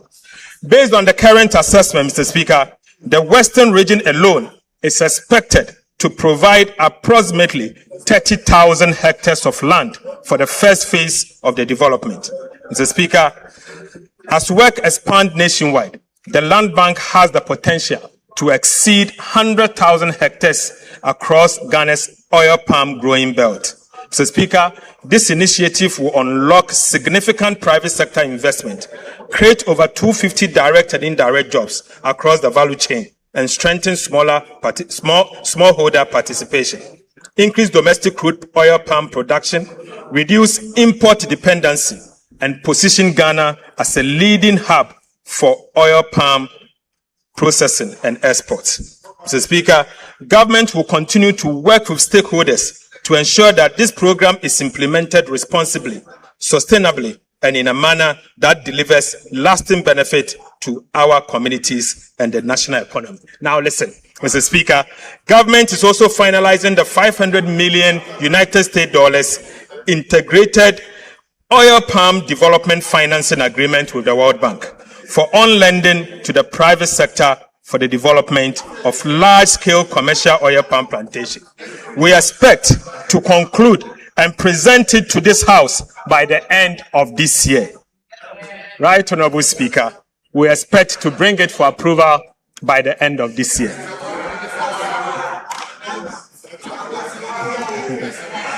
Right, Honorable Speaker, as part of Government Feed Ghana program, we have commenced the establishment of the 50 farmer service centers across the country to improve farmers' access to mechanization and extension services. To support this initiative, government has deposited 551 million Ghana cedis into an escrow account at the Bank of Ghana to establish the letters of credit for the procurement of 1,840 units of agricultural machineries and equipment. These include tractors, trailers, power tillers, plows, cultivators, seed drills, sprayers, fertilizer spreaders, and combine harvesters, which will significantly improve farm productivity, reduce production costs, and enhance food security. Mr. Speaker, cocoa sector reforms. Right, Honorable Speaker, the cocoa sector remains a cornerstone of Ghana's economy. Mr. Speaker, Ghana is serving as a major source of export earnings and livelihood for millions of Ghanaians, particularly in rural Ghana. Mr. Speaker, since the enactment of the Ghana Cocoa Board Act 1984, PNDC Law 81, the Ghana cocoa industry has undergone significant transformation. To modernize the governance and financing of the sector, government will submit a new Cocoa Board Bill to Parliament to repeal and replace the Ghana Cocoa Board Act 1984, PNDC Law 81. Mr. Speaker, the proposed legislation will introduce a new producer pricing mechanism that aligns producer price with movement in international cocoa price, exchange rate development, and other relevant market conditions. We will also guarantee the cocoa farmer not less than 70% of gross free on board price. Mr. Speaker, we will also seek to establish a new financing framework for cocoa purchases and related operations and restore the long-term financial sustainability and operational efficiency of Ghana Cocoa Board. The bill will also ensure that not less than 50% of cocoa beans produced in Ghana is processed here in Ghana. Mr. Speaker, we will also restrain Ghana Cocoa Board from taking part in quasi-fiscal activities. Right, Honorable Speaker. Mr. Speaker, these reforms will place Ghana's cocoa sector on a stronger financial footing, improve returns to cocoa farmer, ensure value addition, and position the industry for sustainable long-term growth. Mr. Speaker, I now take you to transforming secondary education and eliminating the double track. Mr. Speaker, the government of Ghana the education remains one of the most powerful investments we can make in the future of our country. Government is therefore taking bold steps to transform secondary education through a $300 million United States dollar World Bank financing. Mr. Speaker, under this $300 million United States dollar World Bank financing initiative, government will undertake 210 major infrastructure interventions across the country. These include, Mr. Speaker, we are building 10 new secondary schools. Right, Honorable Speaker, we will rehabilitate 150 secondary schools. Mr. Speaker, we are upgrading 30 Category C secondary schools to become a Category B school. Mr. Speaker, aside, we are also upgrading 20 Category B schools to be part of Category A. Mr. Speaker, we are also going to procure furniture to support these schools that we are upgrading and ensure that every school child going to any of our secondary schools benefits from textbooks free of charge. Mr. Speaker, 10 new secondary schools will be strategically distributed to improve access in the underserved areas. One new school each will be constructed in Western North, Greater Accra, Volta, Oti, Northern, Upper East, Upper West, Savannah, and Central Region. Mr. Speaker, upon completion, the project is expected to benefit about 2.3 million students, over 100,000 teachers, and about 2,000 school leaders across the country. The project will support government effort to eliminate the double track within 2 calendar years. Mr. Speaker, improved learning outcomes, particularly in mathematics and science, expand female participation in STEM and TVET education, and equip our young people with the digital, technical, and green skills required for the jobs of the future. Mr. Speaker, I now take you to free primary health care. Right, Honorable Speaker, government remains committed to ensuring that every Ghanaian has access to quality primary health care, regardless of income or location. Following the launch of the free primary health care policy in April 2026, the first phase of implementation is targeting 150 underserved districts across the country. Mr. Speaker, government has distributed more than 24,000 pieces of medical equipment to strengthen diagnostics, emergency, maternal, and neonatal care. Mr. Speaker, we have also deployed motorbikes, tricycles, and mobile outreach equipment to improve healthcare delivery in hard-to-reach communities. In addition, community screening for hypertension, diabetes, cancer, and other non-communicable diseases has been expanded, while the establishment of health kiosks, container-based health posts, and upgrading of existing primary healthcare facilities are underway. Women's Development Bank, Mr. Speaker. Right, Honorable Speaker. Government has made progress towards the establishment of the Women's Development Bank. On the 26th of January 2026, the bank was formally incorporated as WDB Ghana Limited. Mr. Speaker, following its incorporation, government applied to the Bank of Ghana for the requisite banking license to enable the bank commence operations. Mr. Speaker, in fulfillment of the capital requirement for licensing, the Ministry of Finance has deposited an amount of 400 million Ghana cedis into an account with the Bank of Ghana as the initial capital for the Women's Development Bank. Mr. Speaker, the Women's Development Bank is expected to commence full operations before the end of this year. Mr. Speaker, and I'll bring you to the conclusion. Right Honorable Speaker, in recent times, a narrative has emerged suggesting that this government is not spending enough. Mr. Speaker, nothing can be further from the truth. Far from standing still, we have been steadily and responsibly deploying resources guided by the simple but firm principle that we can only spend only what we have, and we spend it wisely and with the future of our nation in view. Mr. Speaker, in the spirit of transparency and accountability, allow me to lay before this House a clear account of some of the expenditure we have made so far to support government programs across the sectors approved in the 2026 budget.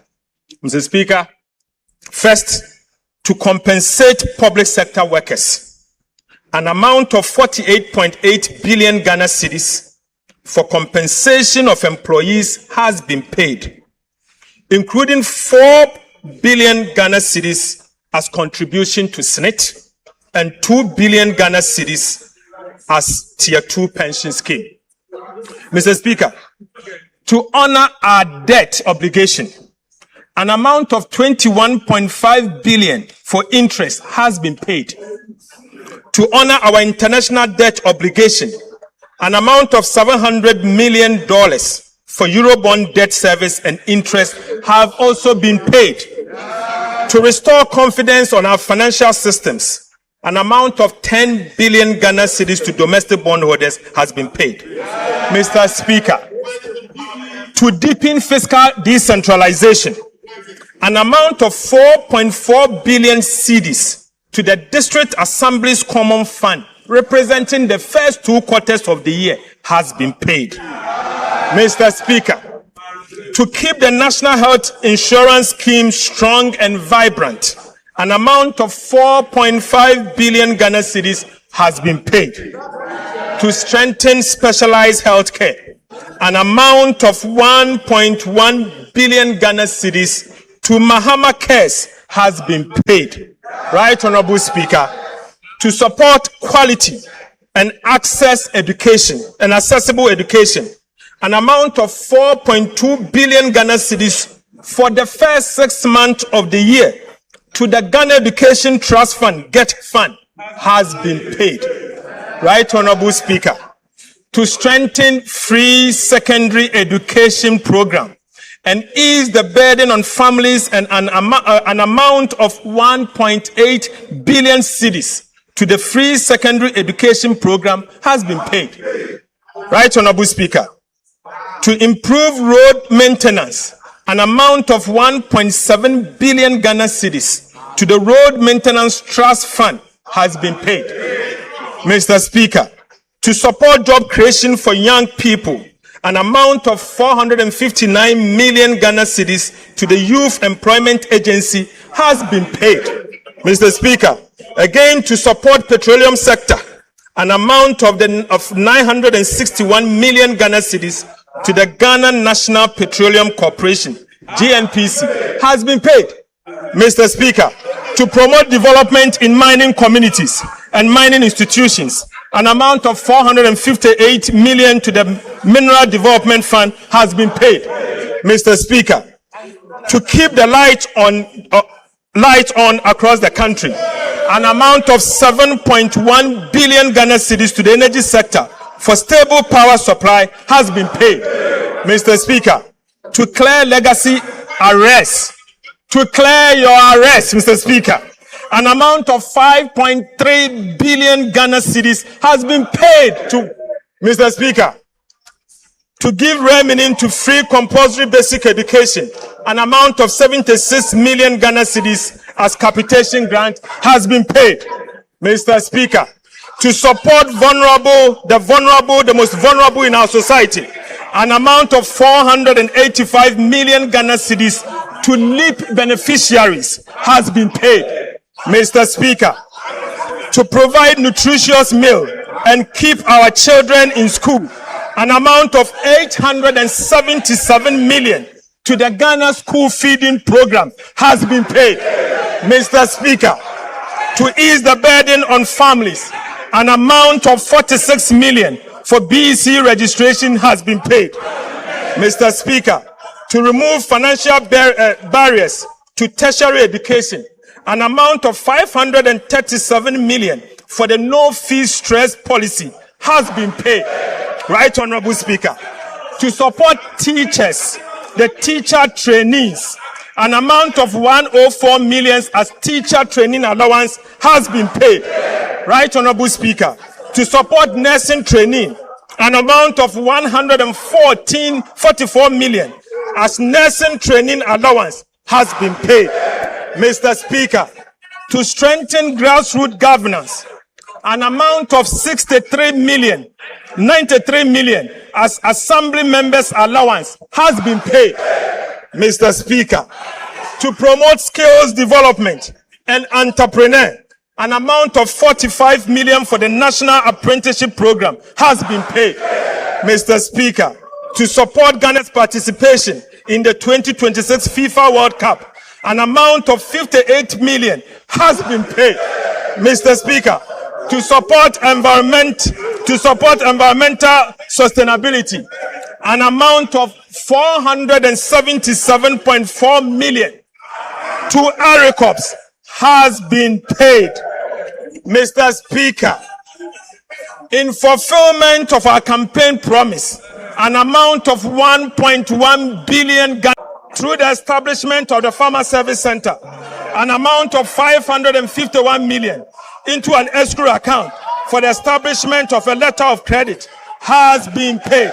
Right, Honorable Speaker, to support infrastructure development, an amount of 11.5 billion Ghana cedis as capital expenditure has been paid.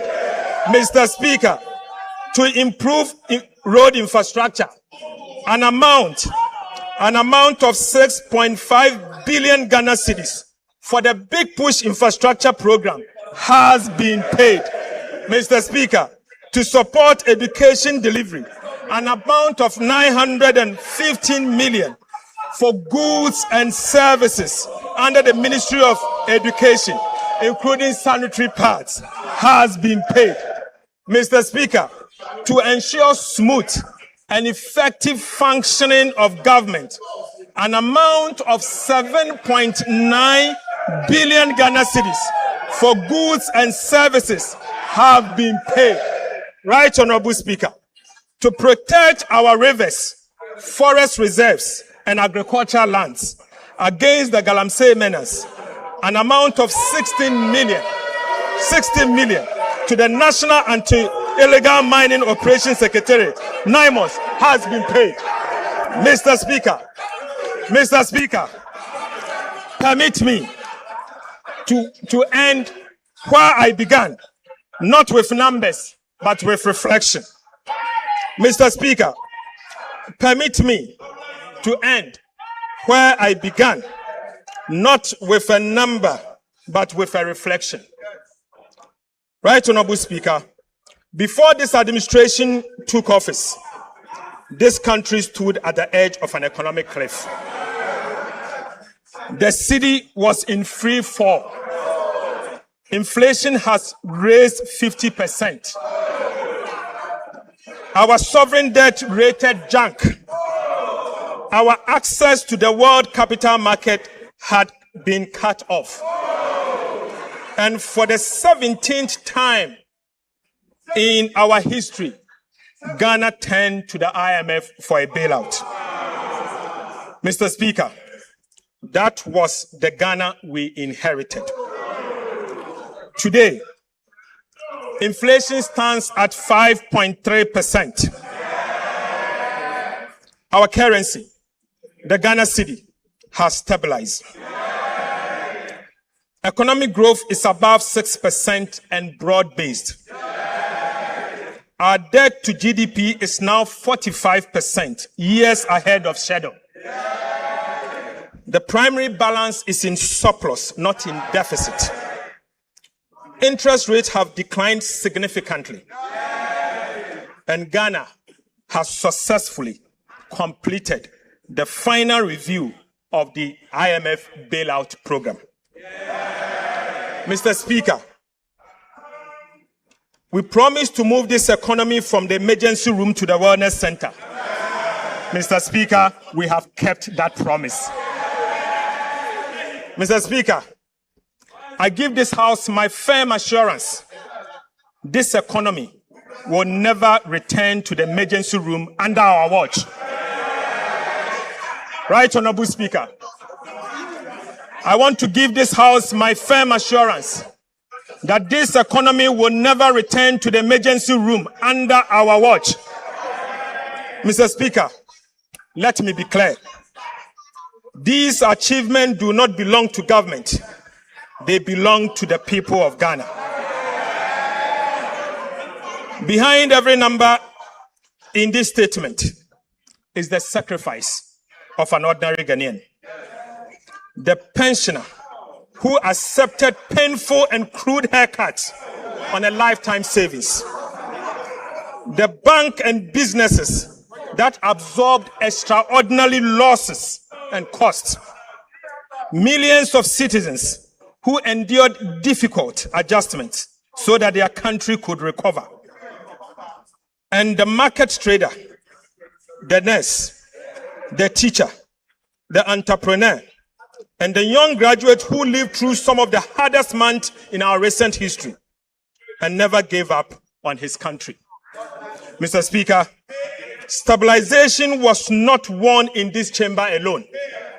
It was won in homes, on farms, in workshops, in marketplaces, and through the patience and resilience of the Ghanaian people. This administration will never take that sacrifice for granted. Mr. Speaker, we know that inflation alone does not refill an empty pot.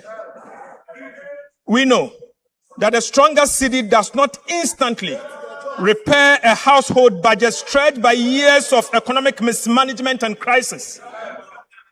And we also know that there is still a distance between recovery and a relief at the kitchen table. But we also know this, Mr. Speaker, your sacrifice was not in vain. It secures something priceless, a firm foundation for our dear country. And on that foundation, we will build the Ghana we want. Mr. Speaker, to every Ghanaian who endured, to the market woman in Kejitia, the farmer in Busunu, the teacher in Wa, the entrepreneur in Sekendi Takrade, and every young person still searching for the opportunity they deserve, I say, on behalf of His Excellency President Mahama, thank you. Your sacrifice is the reason Ghana is standing today. Your future is the reason we refuse to stop here. Mr. Speaker, I now speak the hard truth that discipline demands. Right, Honorable Speaker, stability is not a trophy to be worn once and displayed forever. It is a garden. It must be tended every single day or we lose it. Ghana has traveled this road before.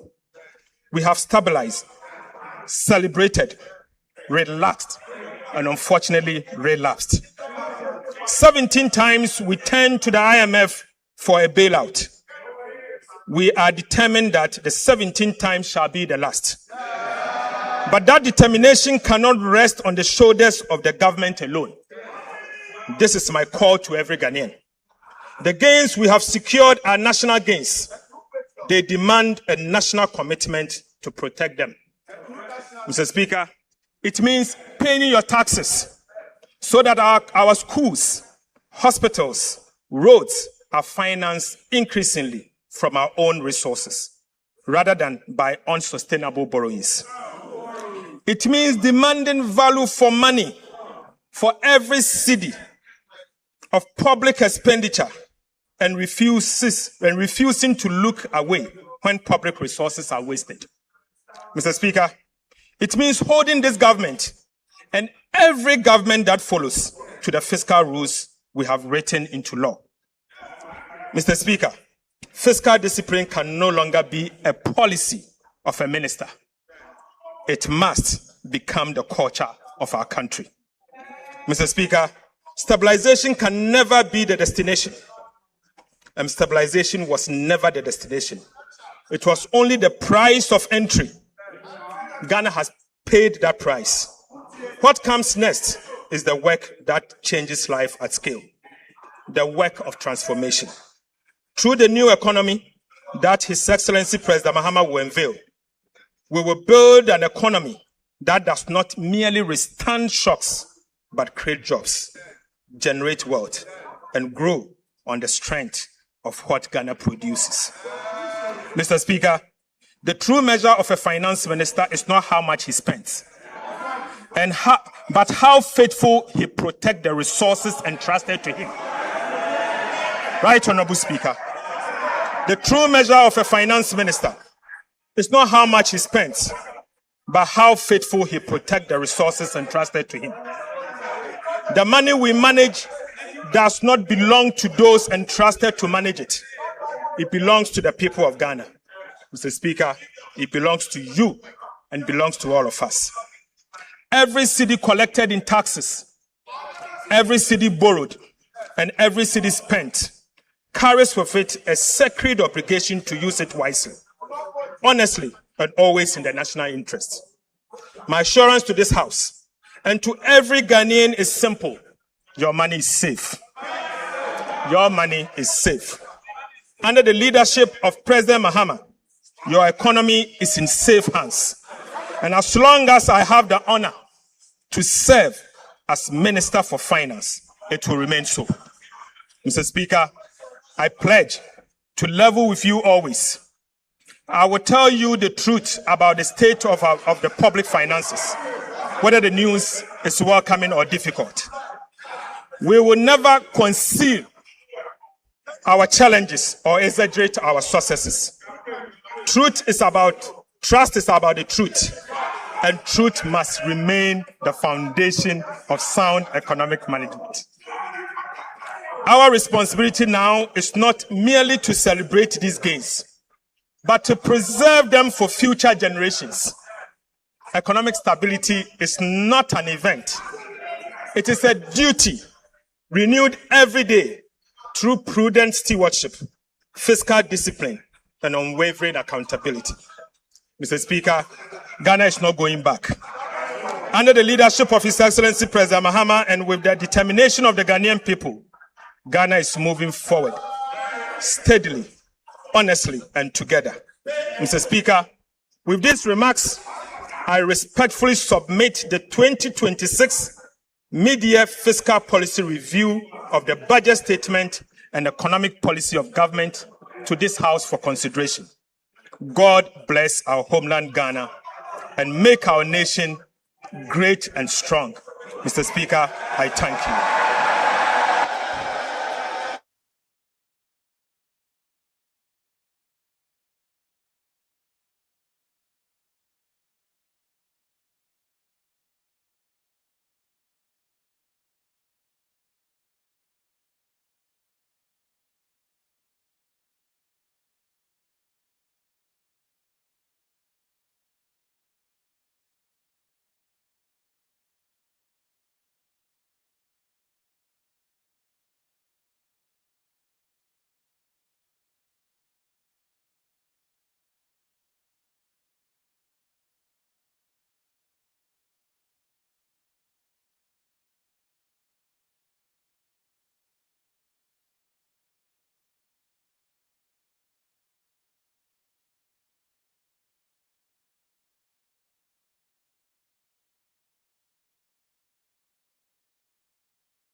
Original.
Years. For 50 years.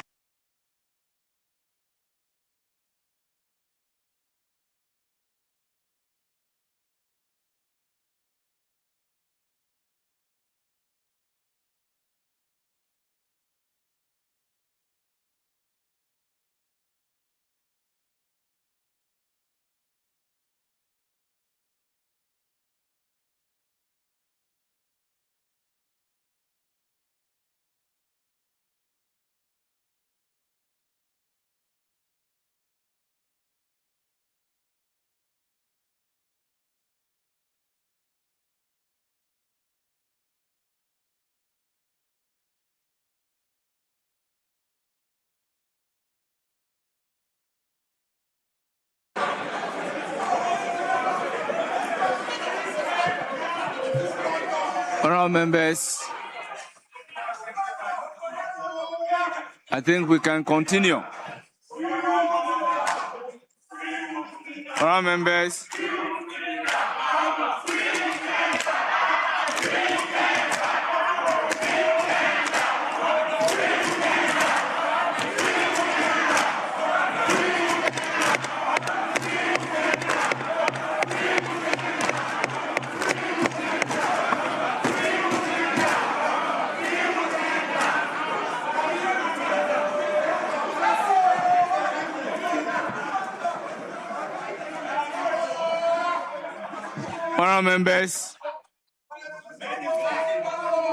that is the mid-year review of the budget statement and economic policy of the government of the Republic of Ghana for the 2026 fiscal year, ably presented by the Minister responsible for finance.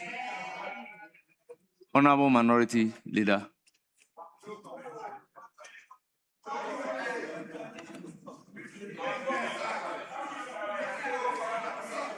Mr. Speaker.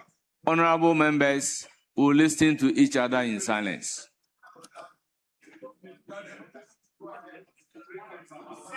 Mr. Speaker, the Finance Minister has just told this House that the true character of a Finance Minister is not determined by how much he spends, such a statement must cause palpitation among ministers of state. Mr. Speaker, basically, what he is telling all ministers that he is not going to spend, he is not going to release funds to you. Mr. Speaker, already you are suffering and you've been redundant in your various ministries. His deputy minister told the nation that 1.6 billion was released to the Greek minister. Today, he says only 1.1 billion. You see, the true measure of a finance minister is not how much he spends. Mr. Speaker, throughout his review, there was no policy announcement for the cocoa sector. The 4 million farmers, the 4 million cocoa farmers are suffering. This finance minister, since he took over as a supervising minister responsible for cocoa, we have seen suffering and wailing, and he comes here to lament. Mr. Speaker, he talks about determining the true cost of economic policy. The true cost. He's talking about having met some debt. What he has forgotten, that he refused good counsel from the minority. When Gold Board and Bank of Ghana charges on the gold for reserve policy was at 15%, we cautioned. He didn't listen. Later, IMS forced them to reduce it to 9%. 3 days ago, the governor announced that he was no more going to participate in this gold for reserve. It's too late in the day. You've already incurred losses of 9.6 billion. That is what the IMF told you. And you come here, you're saying prudent management of the economy. Really?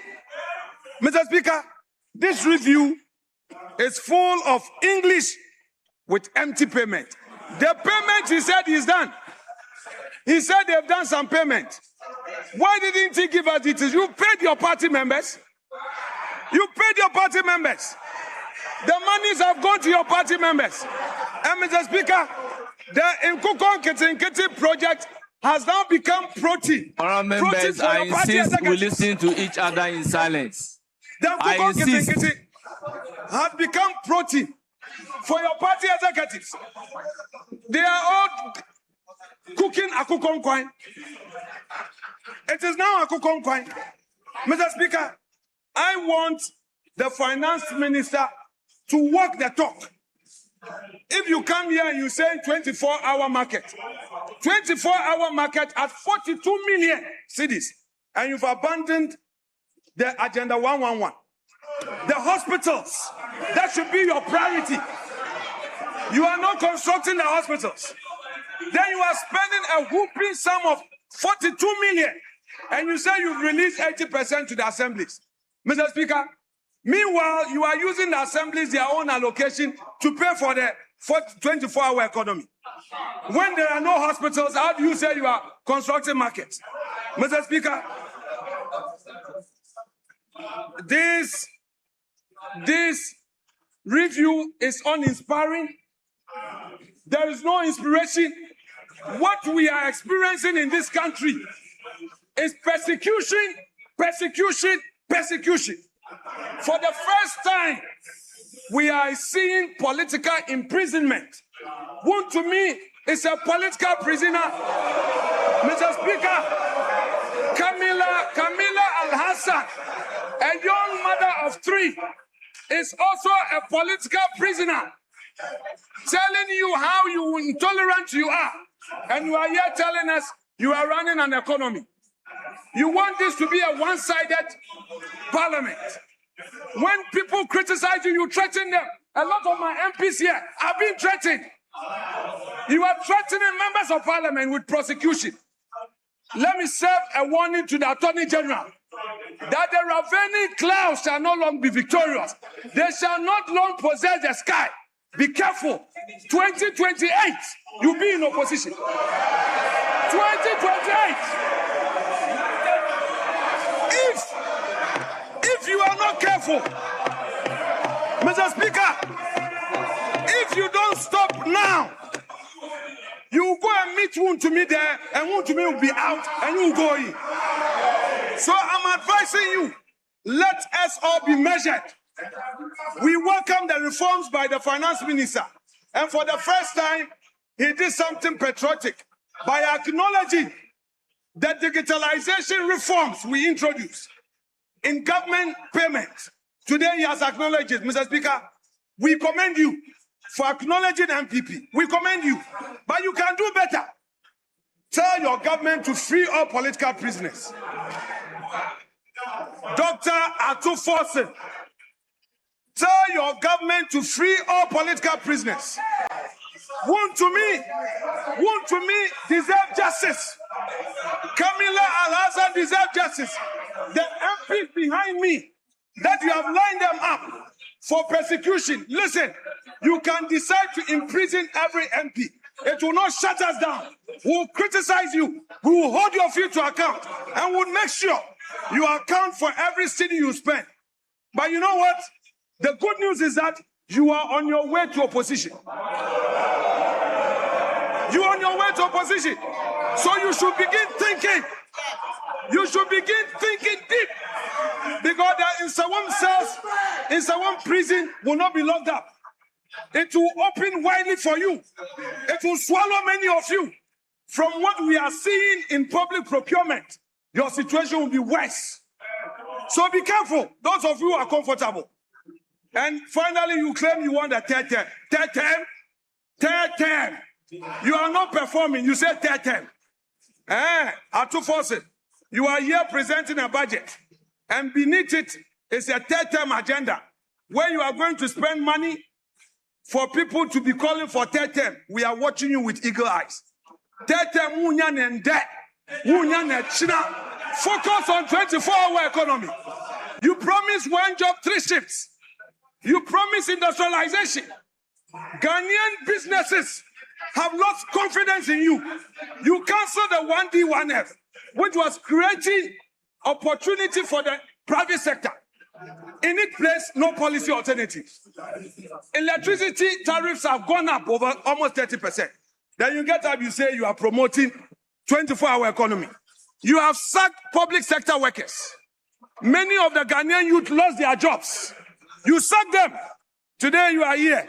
Instead of promising to restore them into their rightful places in the job market, you are not doing so. Then you come, you say we should praise you. Who is going to praise you? If you don't pay and you are holding the money and then you are there tightening belt and only paying your party members, then we should praise you. We are not interested in the books. We are interested in the economy in our pockets. People are suffering, Mr. Speaker. People need jobs. Your youth, even your MPs, they are praising you here. A lot of them are hungry. Your backbenchers, they can't go back home. Your backbenchers. And you hear, you say we should praise you. Who will not praise you? It is the same old story. Asem Dadana. Mrs. Sain. Mrs. Sain. Mrs. Sain. Again. Asem Dadana. Mr. Speaker, I rest my case.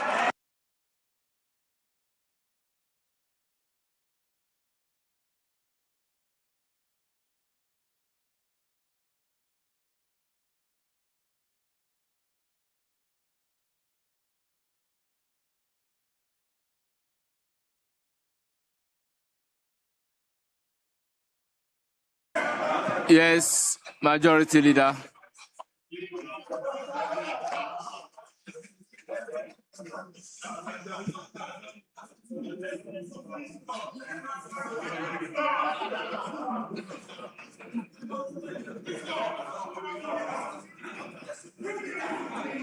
Mr. Speaker, honorable members, let's listen to each other in silence. I insist that we listen to each other in silence. Yes, Majority Leader. Thank you very much, Mr. Speaker.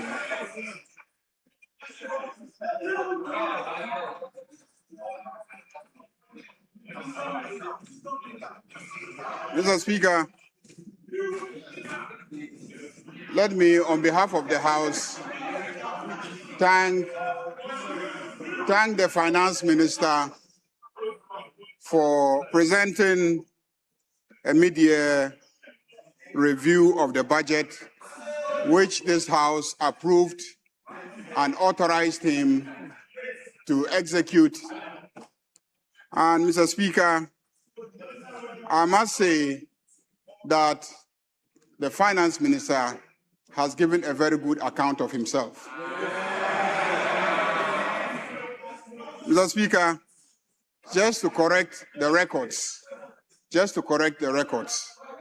there is no inconsistency between what the Finance Minister said and what his deputy mentioned some time ago. His deputy mentioned that he had given a release of 1.1 billion, 1.6 billion. Today, the Finance Minister reported that he has given 1.1 billion to the Ministry of Agriculture and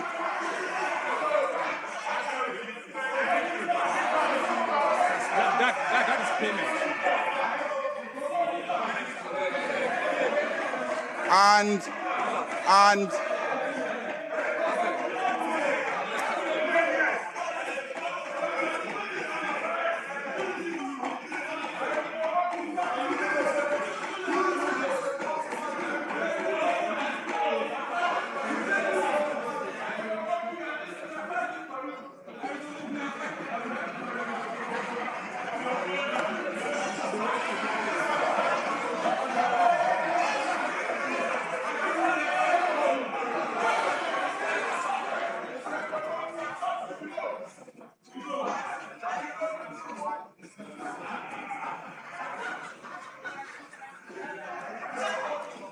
And he also paid 551 million for Farmer Services Center. If you put the two together, that's 1.6. That's one. It was presented. You see, the good thing about this media report. The good thing about this media report.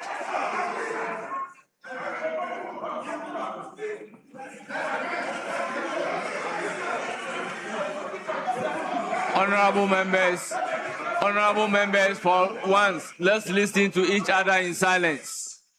Honorable members, please.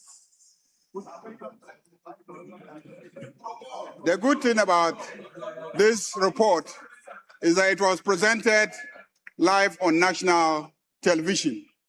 Everybody was watching and they saw the figures projected. So if the minority leader engages in a slip of tongue, it is important for me to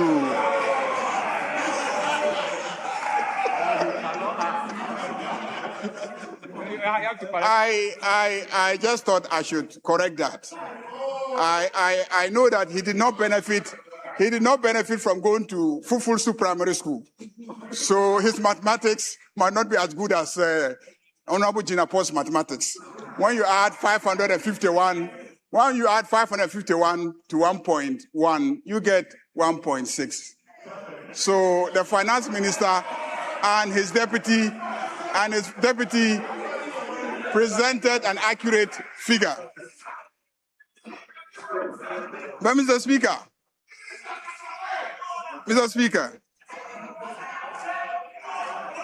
we were in this country, in this parliament, and there was a finance minister who told us that he could not run this economy without taxing our Momo transfers. That he could not run this economy without taxing our Momo transfers. A finance minister who could not run the economy without going for debts. Today, we have a finance minister who has abolished all those taxes, and yet he is successfully managing our economy. We have a finance minister who is not borrowing recklessly but is successfully managing our economy. That is why I said that this finance minister has clearly given a good account of himself. Mr. Speaker, Ghanaians are struggling, working day and night to pay the debts, to fix the economy. Like the minister has indicated, ordinary Ghanaians are making sacrifices. Where is the man who put us in the debt? Where is Ken Ofori-Atta? After borrowing recklessly, creating the debts, he has gone and he is hiding in the United States of America. We must bring Ken Ofori-Atta back. Ken Ofori-Atta should be brought back to come and account to the good people of Ghana why he so grossly mismanaged our finances and left ordinary Ghanaians to struggle and fix the economy whilst he enjoys in the United States of America. And this is a man who was presented by the NPP as a finance minister. And the same people are telling Ghanaians that they should be brought back to power. So that you do what with power? You will bring Ken Ofori-Atta back and he will come and be building cathedrals. Mr. Speaker, this media report clearly indicates that the cathedral project is not ongoing. Mr. Speaker, what is ongoing is the construction of new schools. What is ongoing is the improvement of existing schools. What is ongoing is the improvement of the quality of schools. This media report shows that what is ongoing is the construction of roads, the construction of bridges never seen in the history of Ghana before. Mr. Speaker, this finance minister has indeed given a good account of himself. And that is why this House must commend him highly. Mr. Speaker, clearly, under this finance minister, Ghana is working again.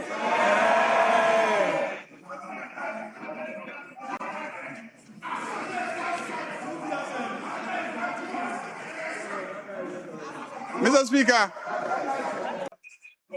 because he will deliver. Mr. Speaker, as for the issues that my friends in the minority have raised, I am surprised that when we have been presented with a mid-year review of the budget, we are seeking to castigate the judiciary of this country. You are castigating the judiciary because it is not the Attorney General who convicted Wontumi.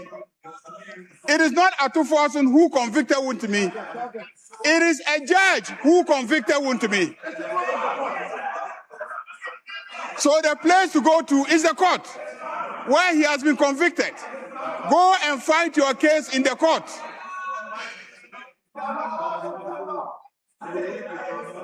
I have full confidence in the judiciary. And I know that if you go there and you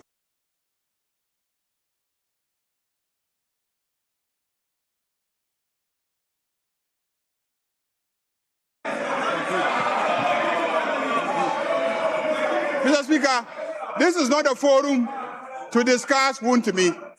It won't be fair to Wontumi for us to make him the subject matter of debate. So, Mr. Speaker, let me join this House to commend the Finance Minister and to assure the Finance Minister of the support of this House, of the support of Parliament as he continues to work and improve the finances and the economy. Finance Minister, this morning or this afternoon, you have laid a number of bills. You have laid a number of bills which we believe are all aimed at helping you achieve your various targets. This House will diligently go through the bills and ensure the passage of the bills. Mr. Speaker, why is the minority leader thinking that he should take the same time as myself? I speak for 189 people. I speak for 189 people. You speak for how many people? Let's count them. How many are they? How many are they? How can the person who speaks for 189 share the same time as the person who speaks for 87? How does that happen? How does a person who speaks for only 87 have the same time as a person who speaks for 189? Mr. Speaker, so be measured in terms of what you ask for. Honorable. Look at your size when you're asking for material. Honorable Majority Leader. Mr. Speaker. Honorable Majority Leader, they will still keep your time for you. Yes, Minority Leader.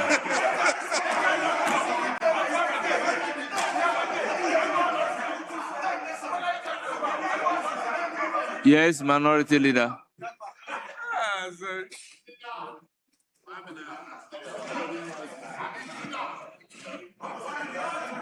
Mr. Speaker,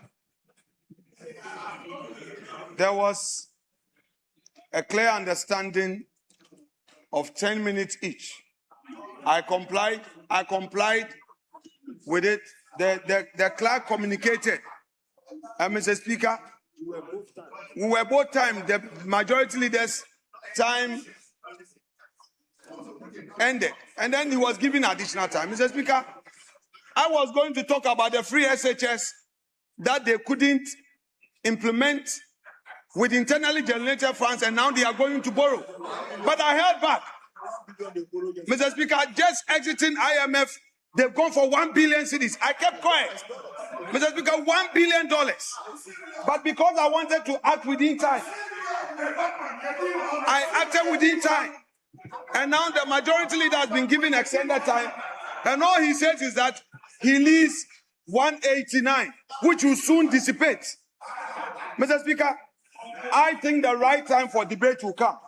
He should try and end this so that we delve into the issues. Because the finance minister, for 2 hours on his sparring message, Minority Leader, with all due respect, all I want to say. Let me bring it to your attention that I am not the timekeeper. They are keeping the time up there, which would automatically cut at 10 minutes. I think the clerk can attest to that. Yes, Majority Leader. Mr. Speaker,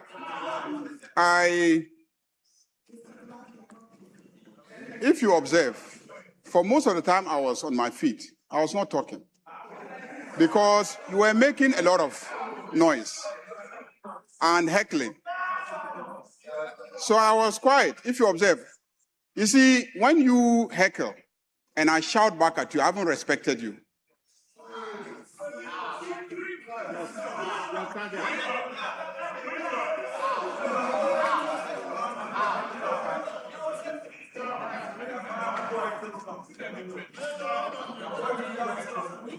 The reason is that there's a proverb among my people, but I will not use that proverb.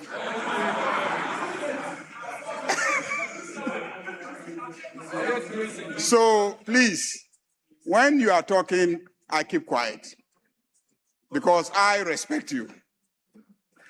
I have to listen to you. If you are talking across and I'm also talking across, we are not listening to each other. And the children who are watching from home will be learning a very bad lesson.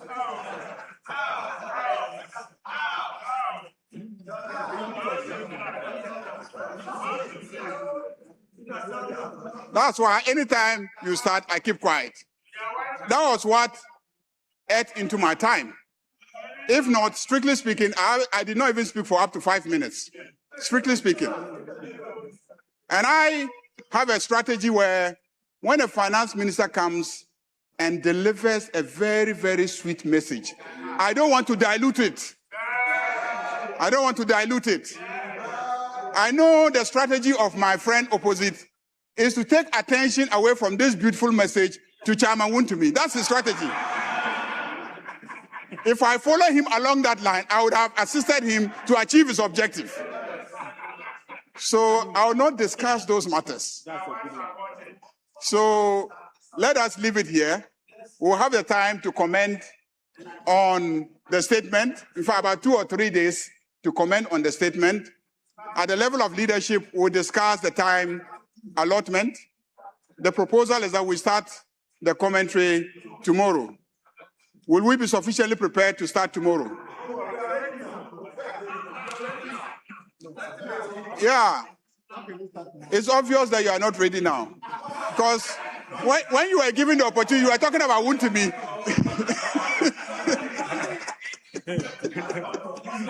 When you are given the opportunity, you are talking about Wontumi instead of the media statement. So you are clearly not yet ready.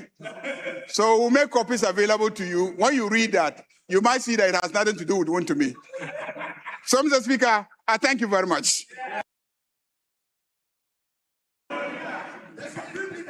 Honourable members,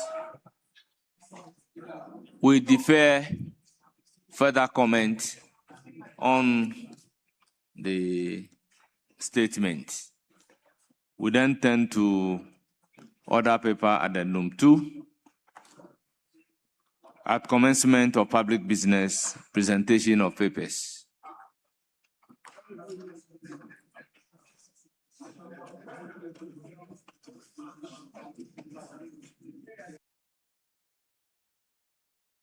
Yes.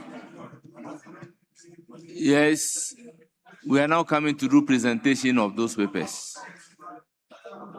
Yes, Manuel. Mr. Speaker, with respect, just for your guidance, the statement that the finance minister... Yes, the statement has been duly laid. Yeah, no, Mr. Speaker,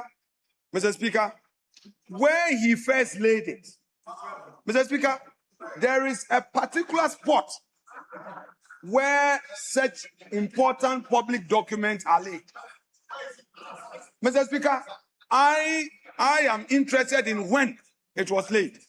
Where it has shifted to, I'm not interested. Mr. Speaker, it is curious to find that the government MPs are going out now, and they are not even in white, because they find the statement uninspiring. The last time they came in white, and now all of them are running away. You see, Mr. Speaker, all of them are going out. I said it. All of them are leaving. They are not even well attired in their usual white, because there's no inspiration. If you see the mixture of dresses, multicolored dresses, there is no white, no inspiration. They are all leaving. The budget is empty. They are all leaving, Mr. Speaker. With all due respect, the table is the table of the House, and it's very long.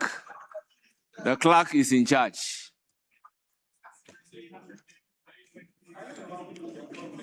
Honorable Minister responsible for finance, you may now lay item numbered 1 on the order paper addendum 2.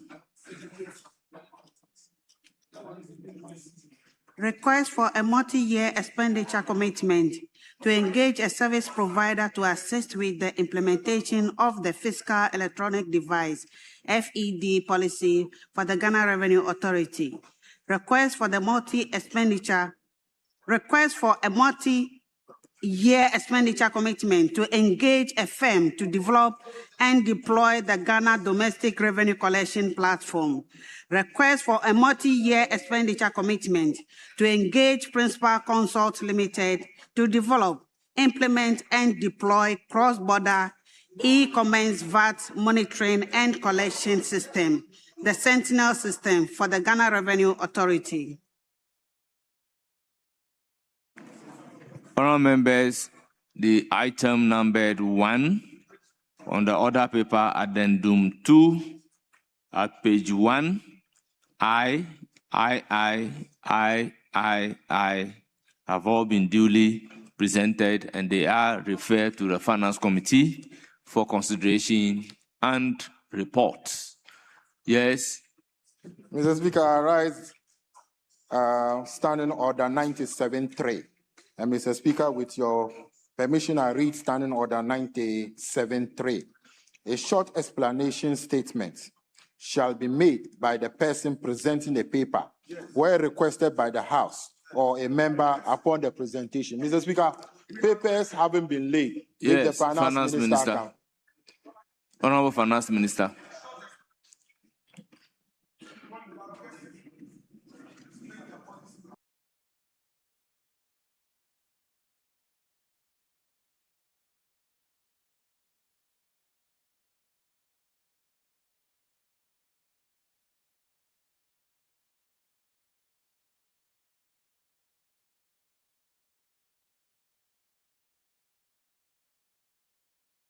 Right Honourable Speaker, the rationale were presented as part of the media review, and I just completed the presentation to the House in detail.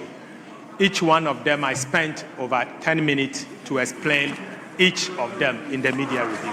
Mr. Speaker, under the fiscal electronic devices, I made a statement on it. Under the Sentinel, being the cross-border, I made a statement on it. Each one of them, Mr. Speaker, I provided detail to the House. Thank you, Mr. Speaker. Yes, Honorable Habib. Mr. Speaker, the Finance Minister is a senior person in this chamber. At the time you were reading the statement, you were not laying any paper. So any explanation on the statement that you read was not part of the procedure of this. Now you are laying a paper, and it is within our standing orders in 97.3. You were reading the statement under 91. So you should do the needful, but you cannot refer us to the statement that you have made. In fact, we were not listening because it was boring. Honorable Deputy Whip, by what standard are you measuring the explanation given by the Finance Minister? Mr. Speaker, he didn't explain. The rule says Mr. Speaker, he didn't explain. He only said explanation. The rules says you give a short explanation, and that is a short explanation. So the requirement of the rules have been met. Mr. Speaker, with respect, he didn't explain. He only said in his statement. He explained it in his statement. Yes. And in his statement, he was not laying any paper. He's laying the paper now. So he should give the explanation. But that is the explanation he has given, making reference to his presentation. Yes, Majority Leader. Mr. Speaker, the same order 97.3 says a short explanatory statement may be made by the person presenting a paper where requested by the House or a member upon the presentation. 2 earlier on says, if so desired by the person presenting a paper, a short explanatory statement may be made by the person upon the presentation of the paper. This person has already made a statement. He made a statement, and then immediately he finished making the statement, has laid papers pursuant to the statement that he has made. So I don't think that there is much to delay us in this.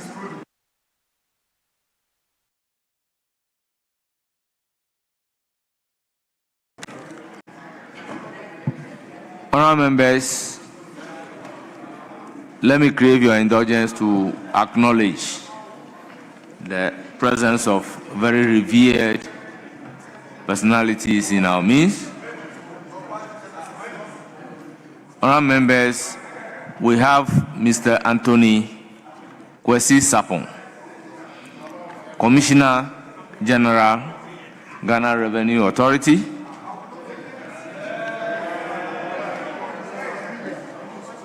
We have Honorable Alexander Adomako-Mensah, Commissioner Support Services.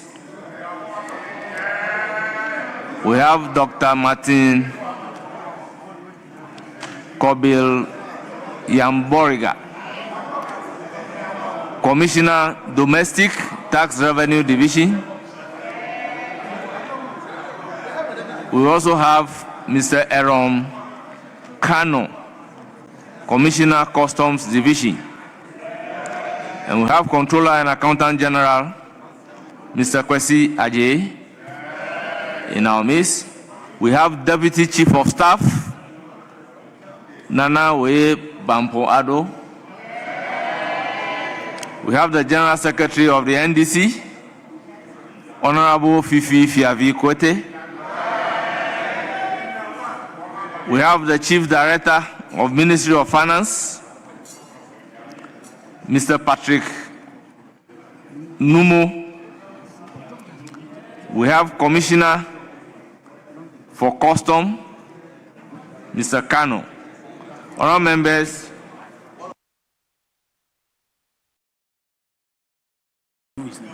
we have the Governor of the Bank of Ghana, Dr. Johnson Esiama.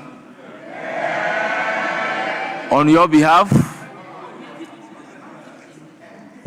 the Deputy Governor is also here. On your behalf, I welcome all of them to Parliament of Ghana and urge them to have a fruitful visit. Once again, you are welcome. Yes, Minority Leader. Mr. Speaker, I'm concerned about what you just said, that these appointees who accompanied the finance minister into this chamber are our guests.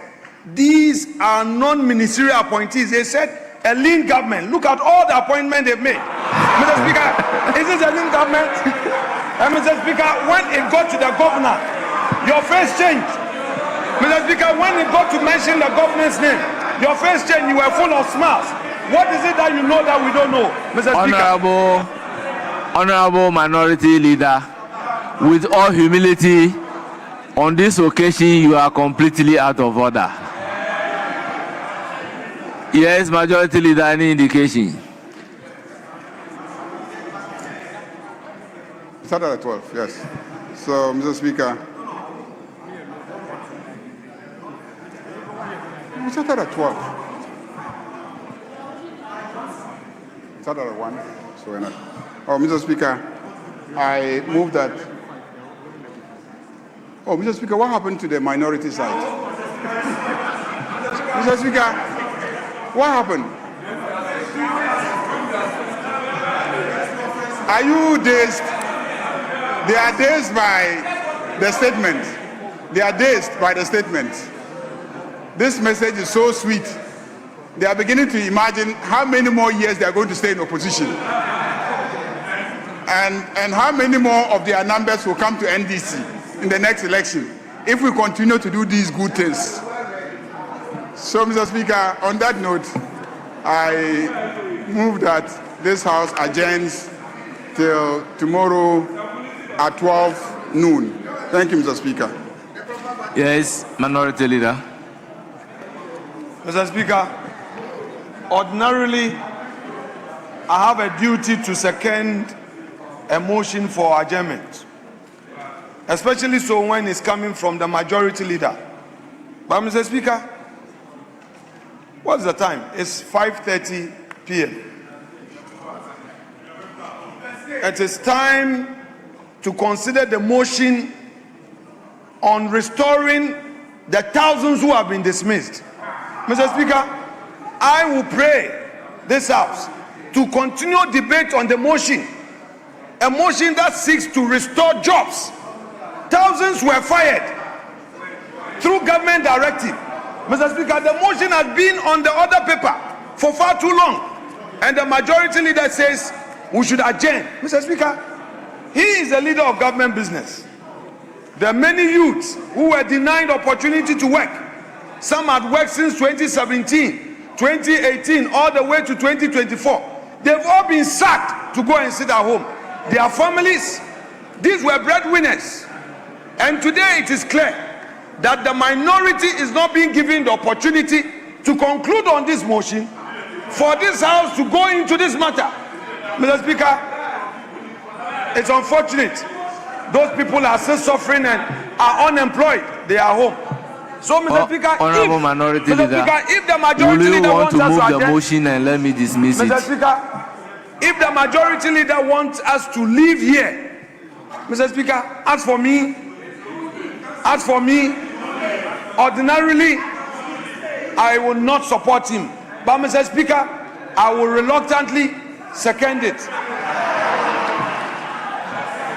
Honourable members, motion move. Yes. Mr. Speaker, Mr. Speaker, Mr. Speaker, Mr. Speaker, Honourable members, Mr. Speaker, it is obvious that he wasn't ready to move the motion on behalf of the dismissed people. Honourable members, motion moved and seconded. It is for the consideration of the House. This is a motion for adjournment. I will therefore put a question. As many as are in favor, say aye. Those against, say no. Honourable members, the ayes have it. The motion is adopted. Accordingly, the House is adjourned till Friday, 24th July, 2026 at 12 noon.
Don't just take, the talk as he said it, but go and look in the numbers. And finally, my former minister mentioned the fact that already Bank of Ghana had spent $900 million on gold board.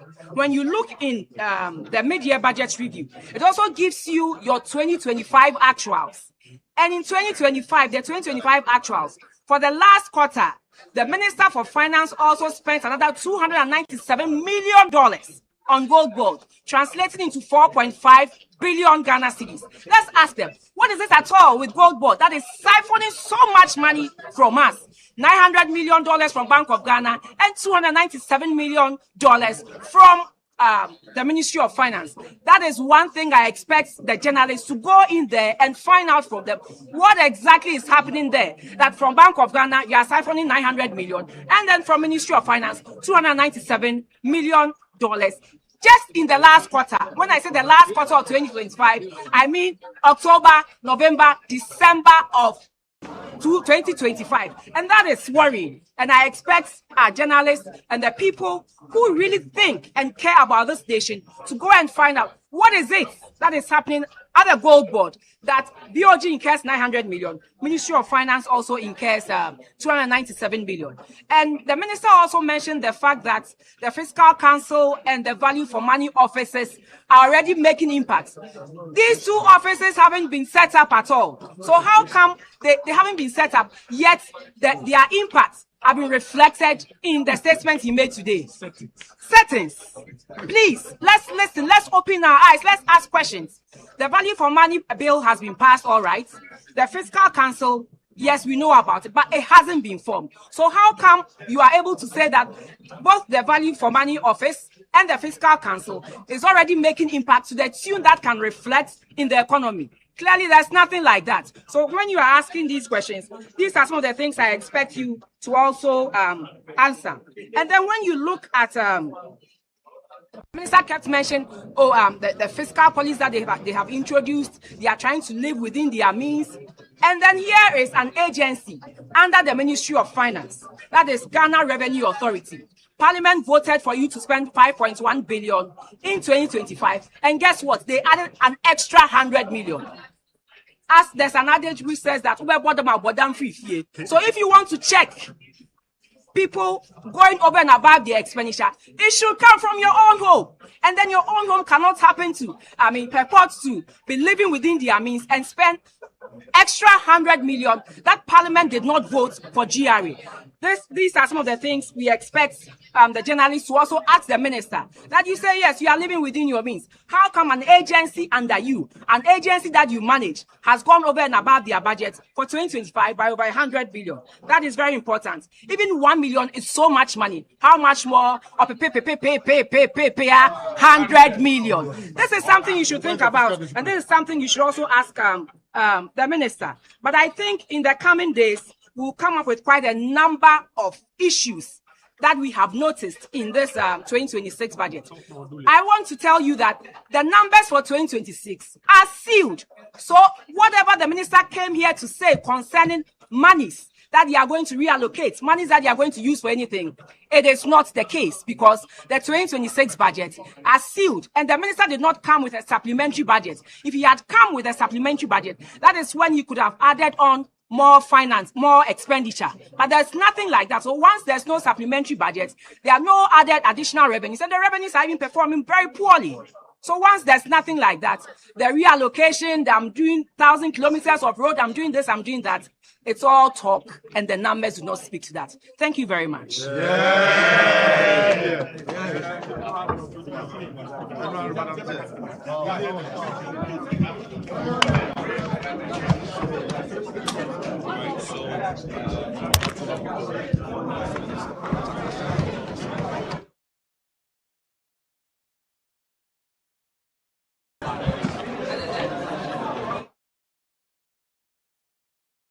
Kwasi Ayerabi Kojo Opon Kruma also addressed journalists, and then the first person to speak to journalists on the presentation was the Member of Parliament Member of Parliament for Karaga and also the ranking member on the Finance Committee, Dr. Mohammed Amin Adam, who also served as the former Minister of Finance. Now, the Minority Caucus in their briefing expressed disappointment with the Finance Minister for failing to touch on some key policies of the government, particularly with regard to the 24-hour economy program, the 1 million coders program, which the government has stated that it was intended to create jobs for the youth and reduce unemployment situation. For the Minority Caucus, it was also disappointing that the Finance Minister, Dr. Cassiel Ato Forson, failed to touch on the huge losses incurred by the gold board, which they believe has resulted in Ghana's public debt stock. For them,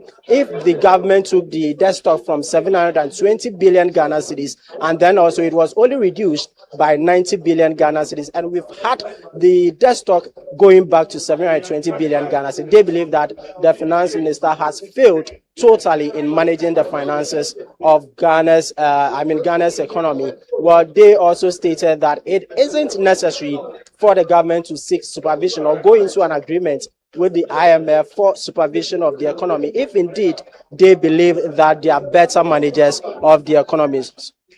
So that has been the minorities briefing or reaction to the 2026 mid-year budget review presented to Parliament by the Finance Minister, Dr. Cassiel Ato Forson. And this has been our special coverage. Channel 1 TV and Citi FM special coverage of the 2026 mid-year budget review.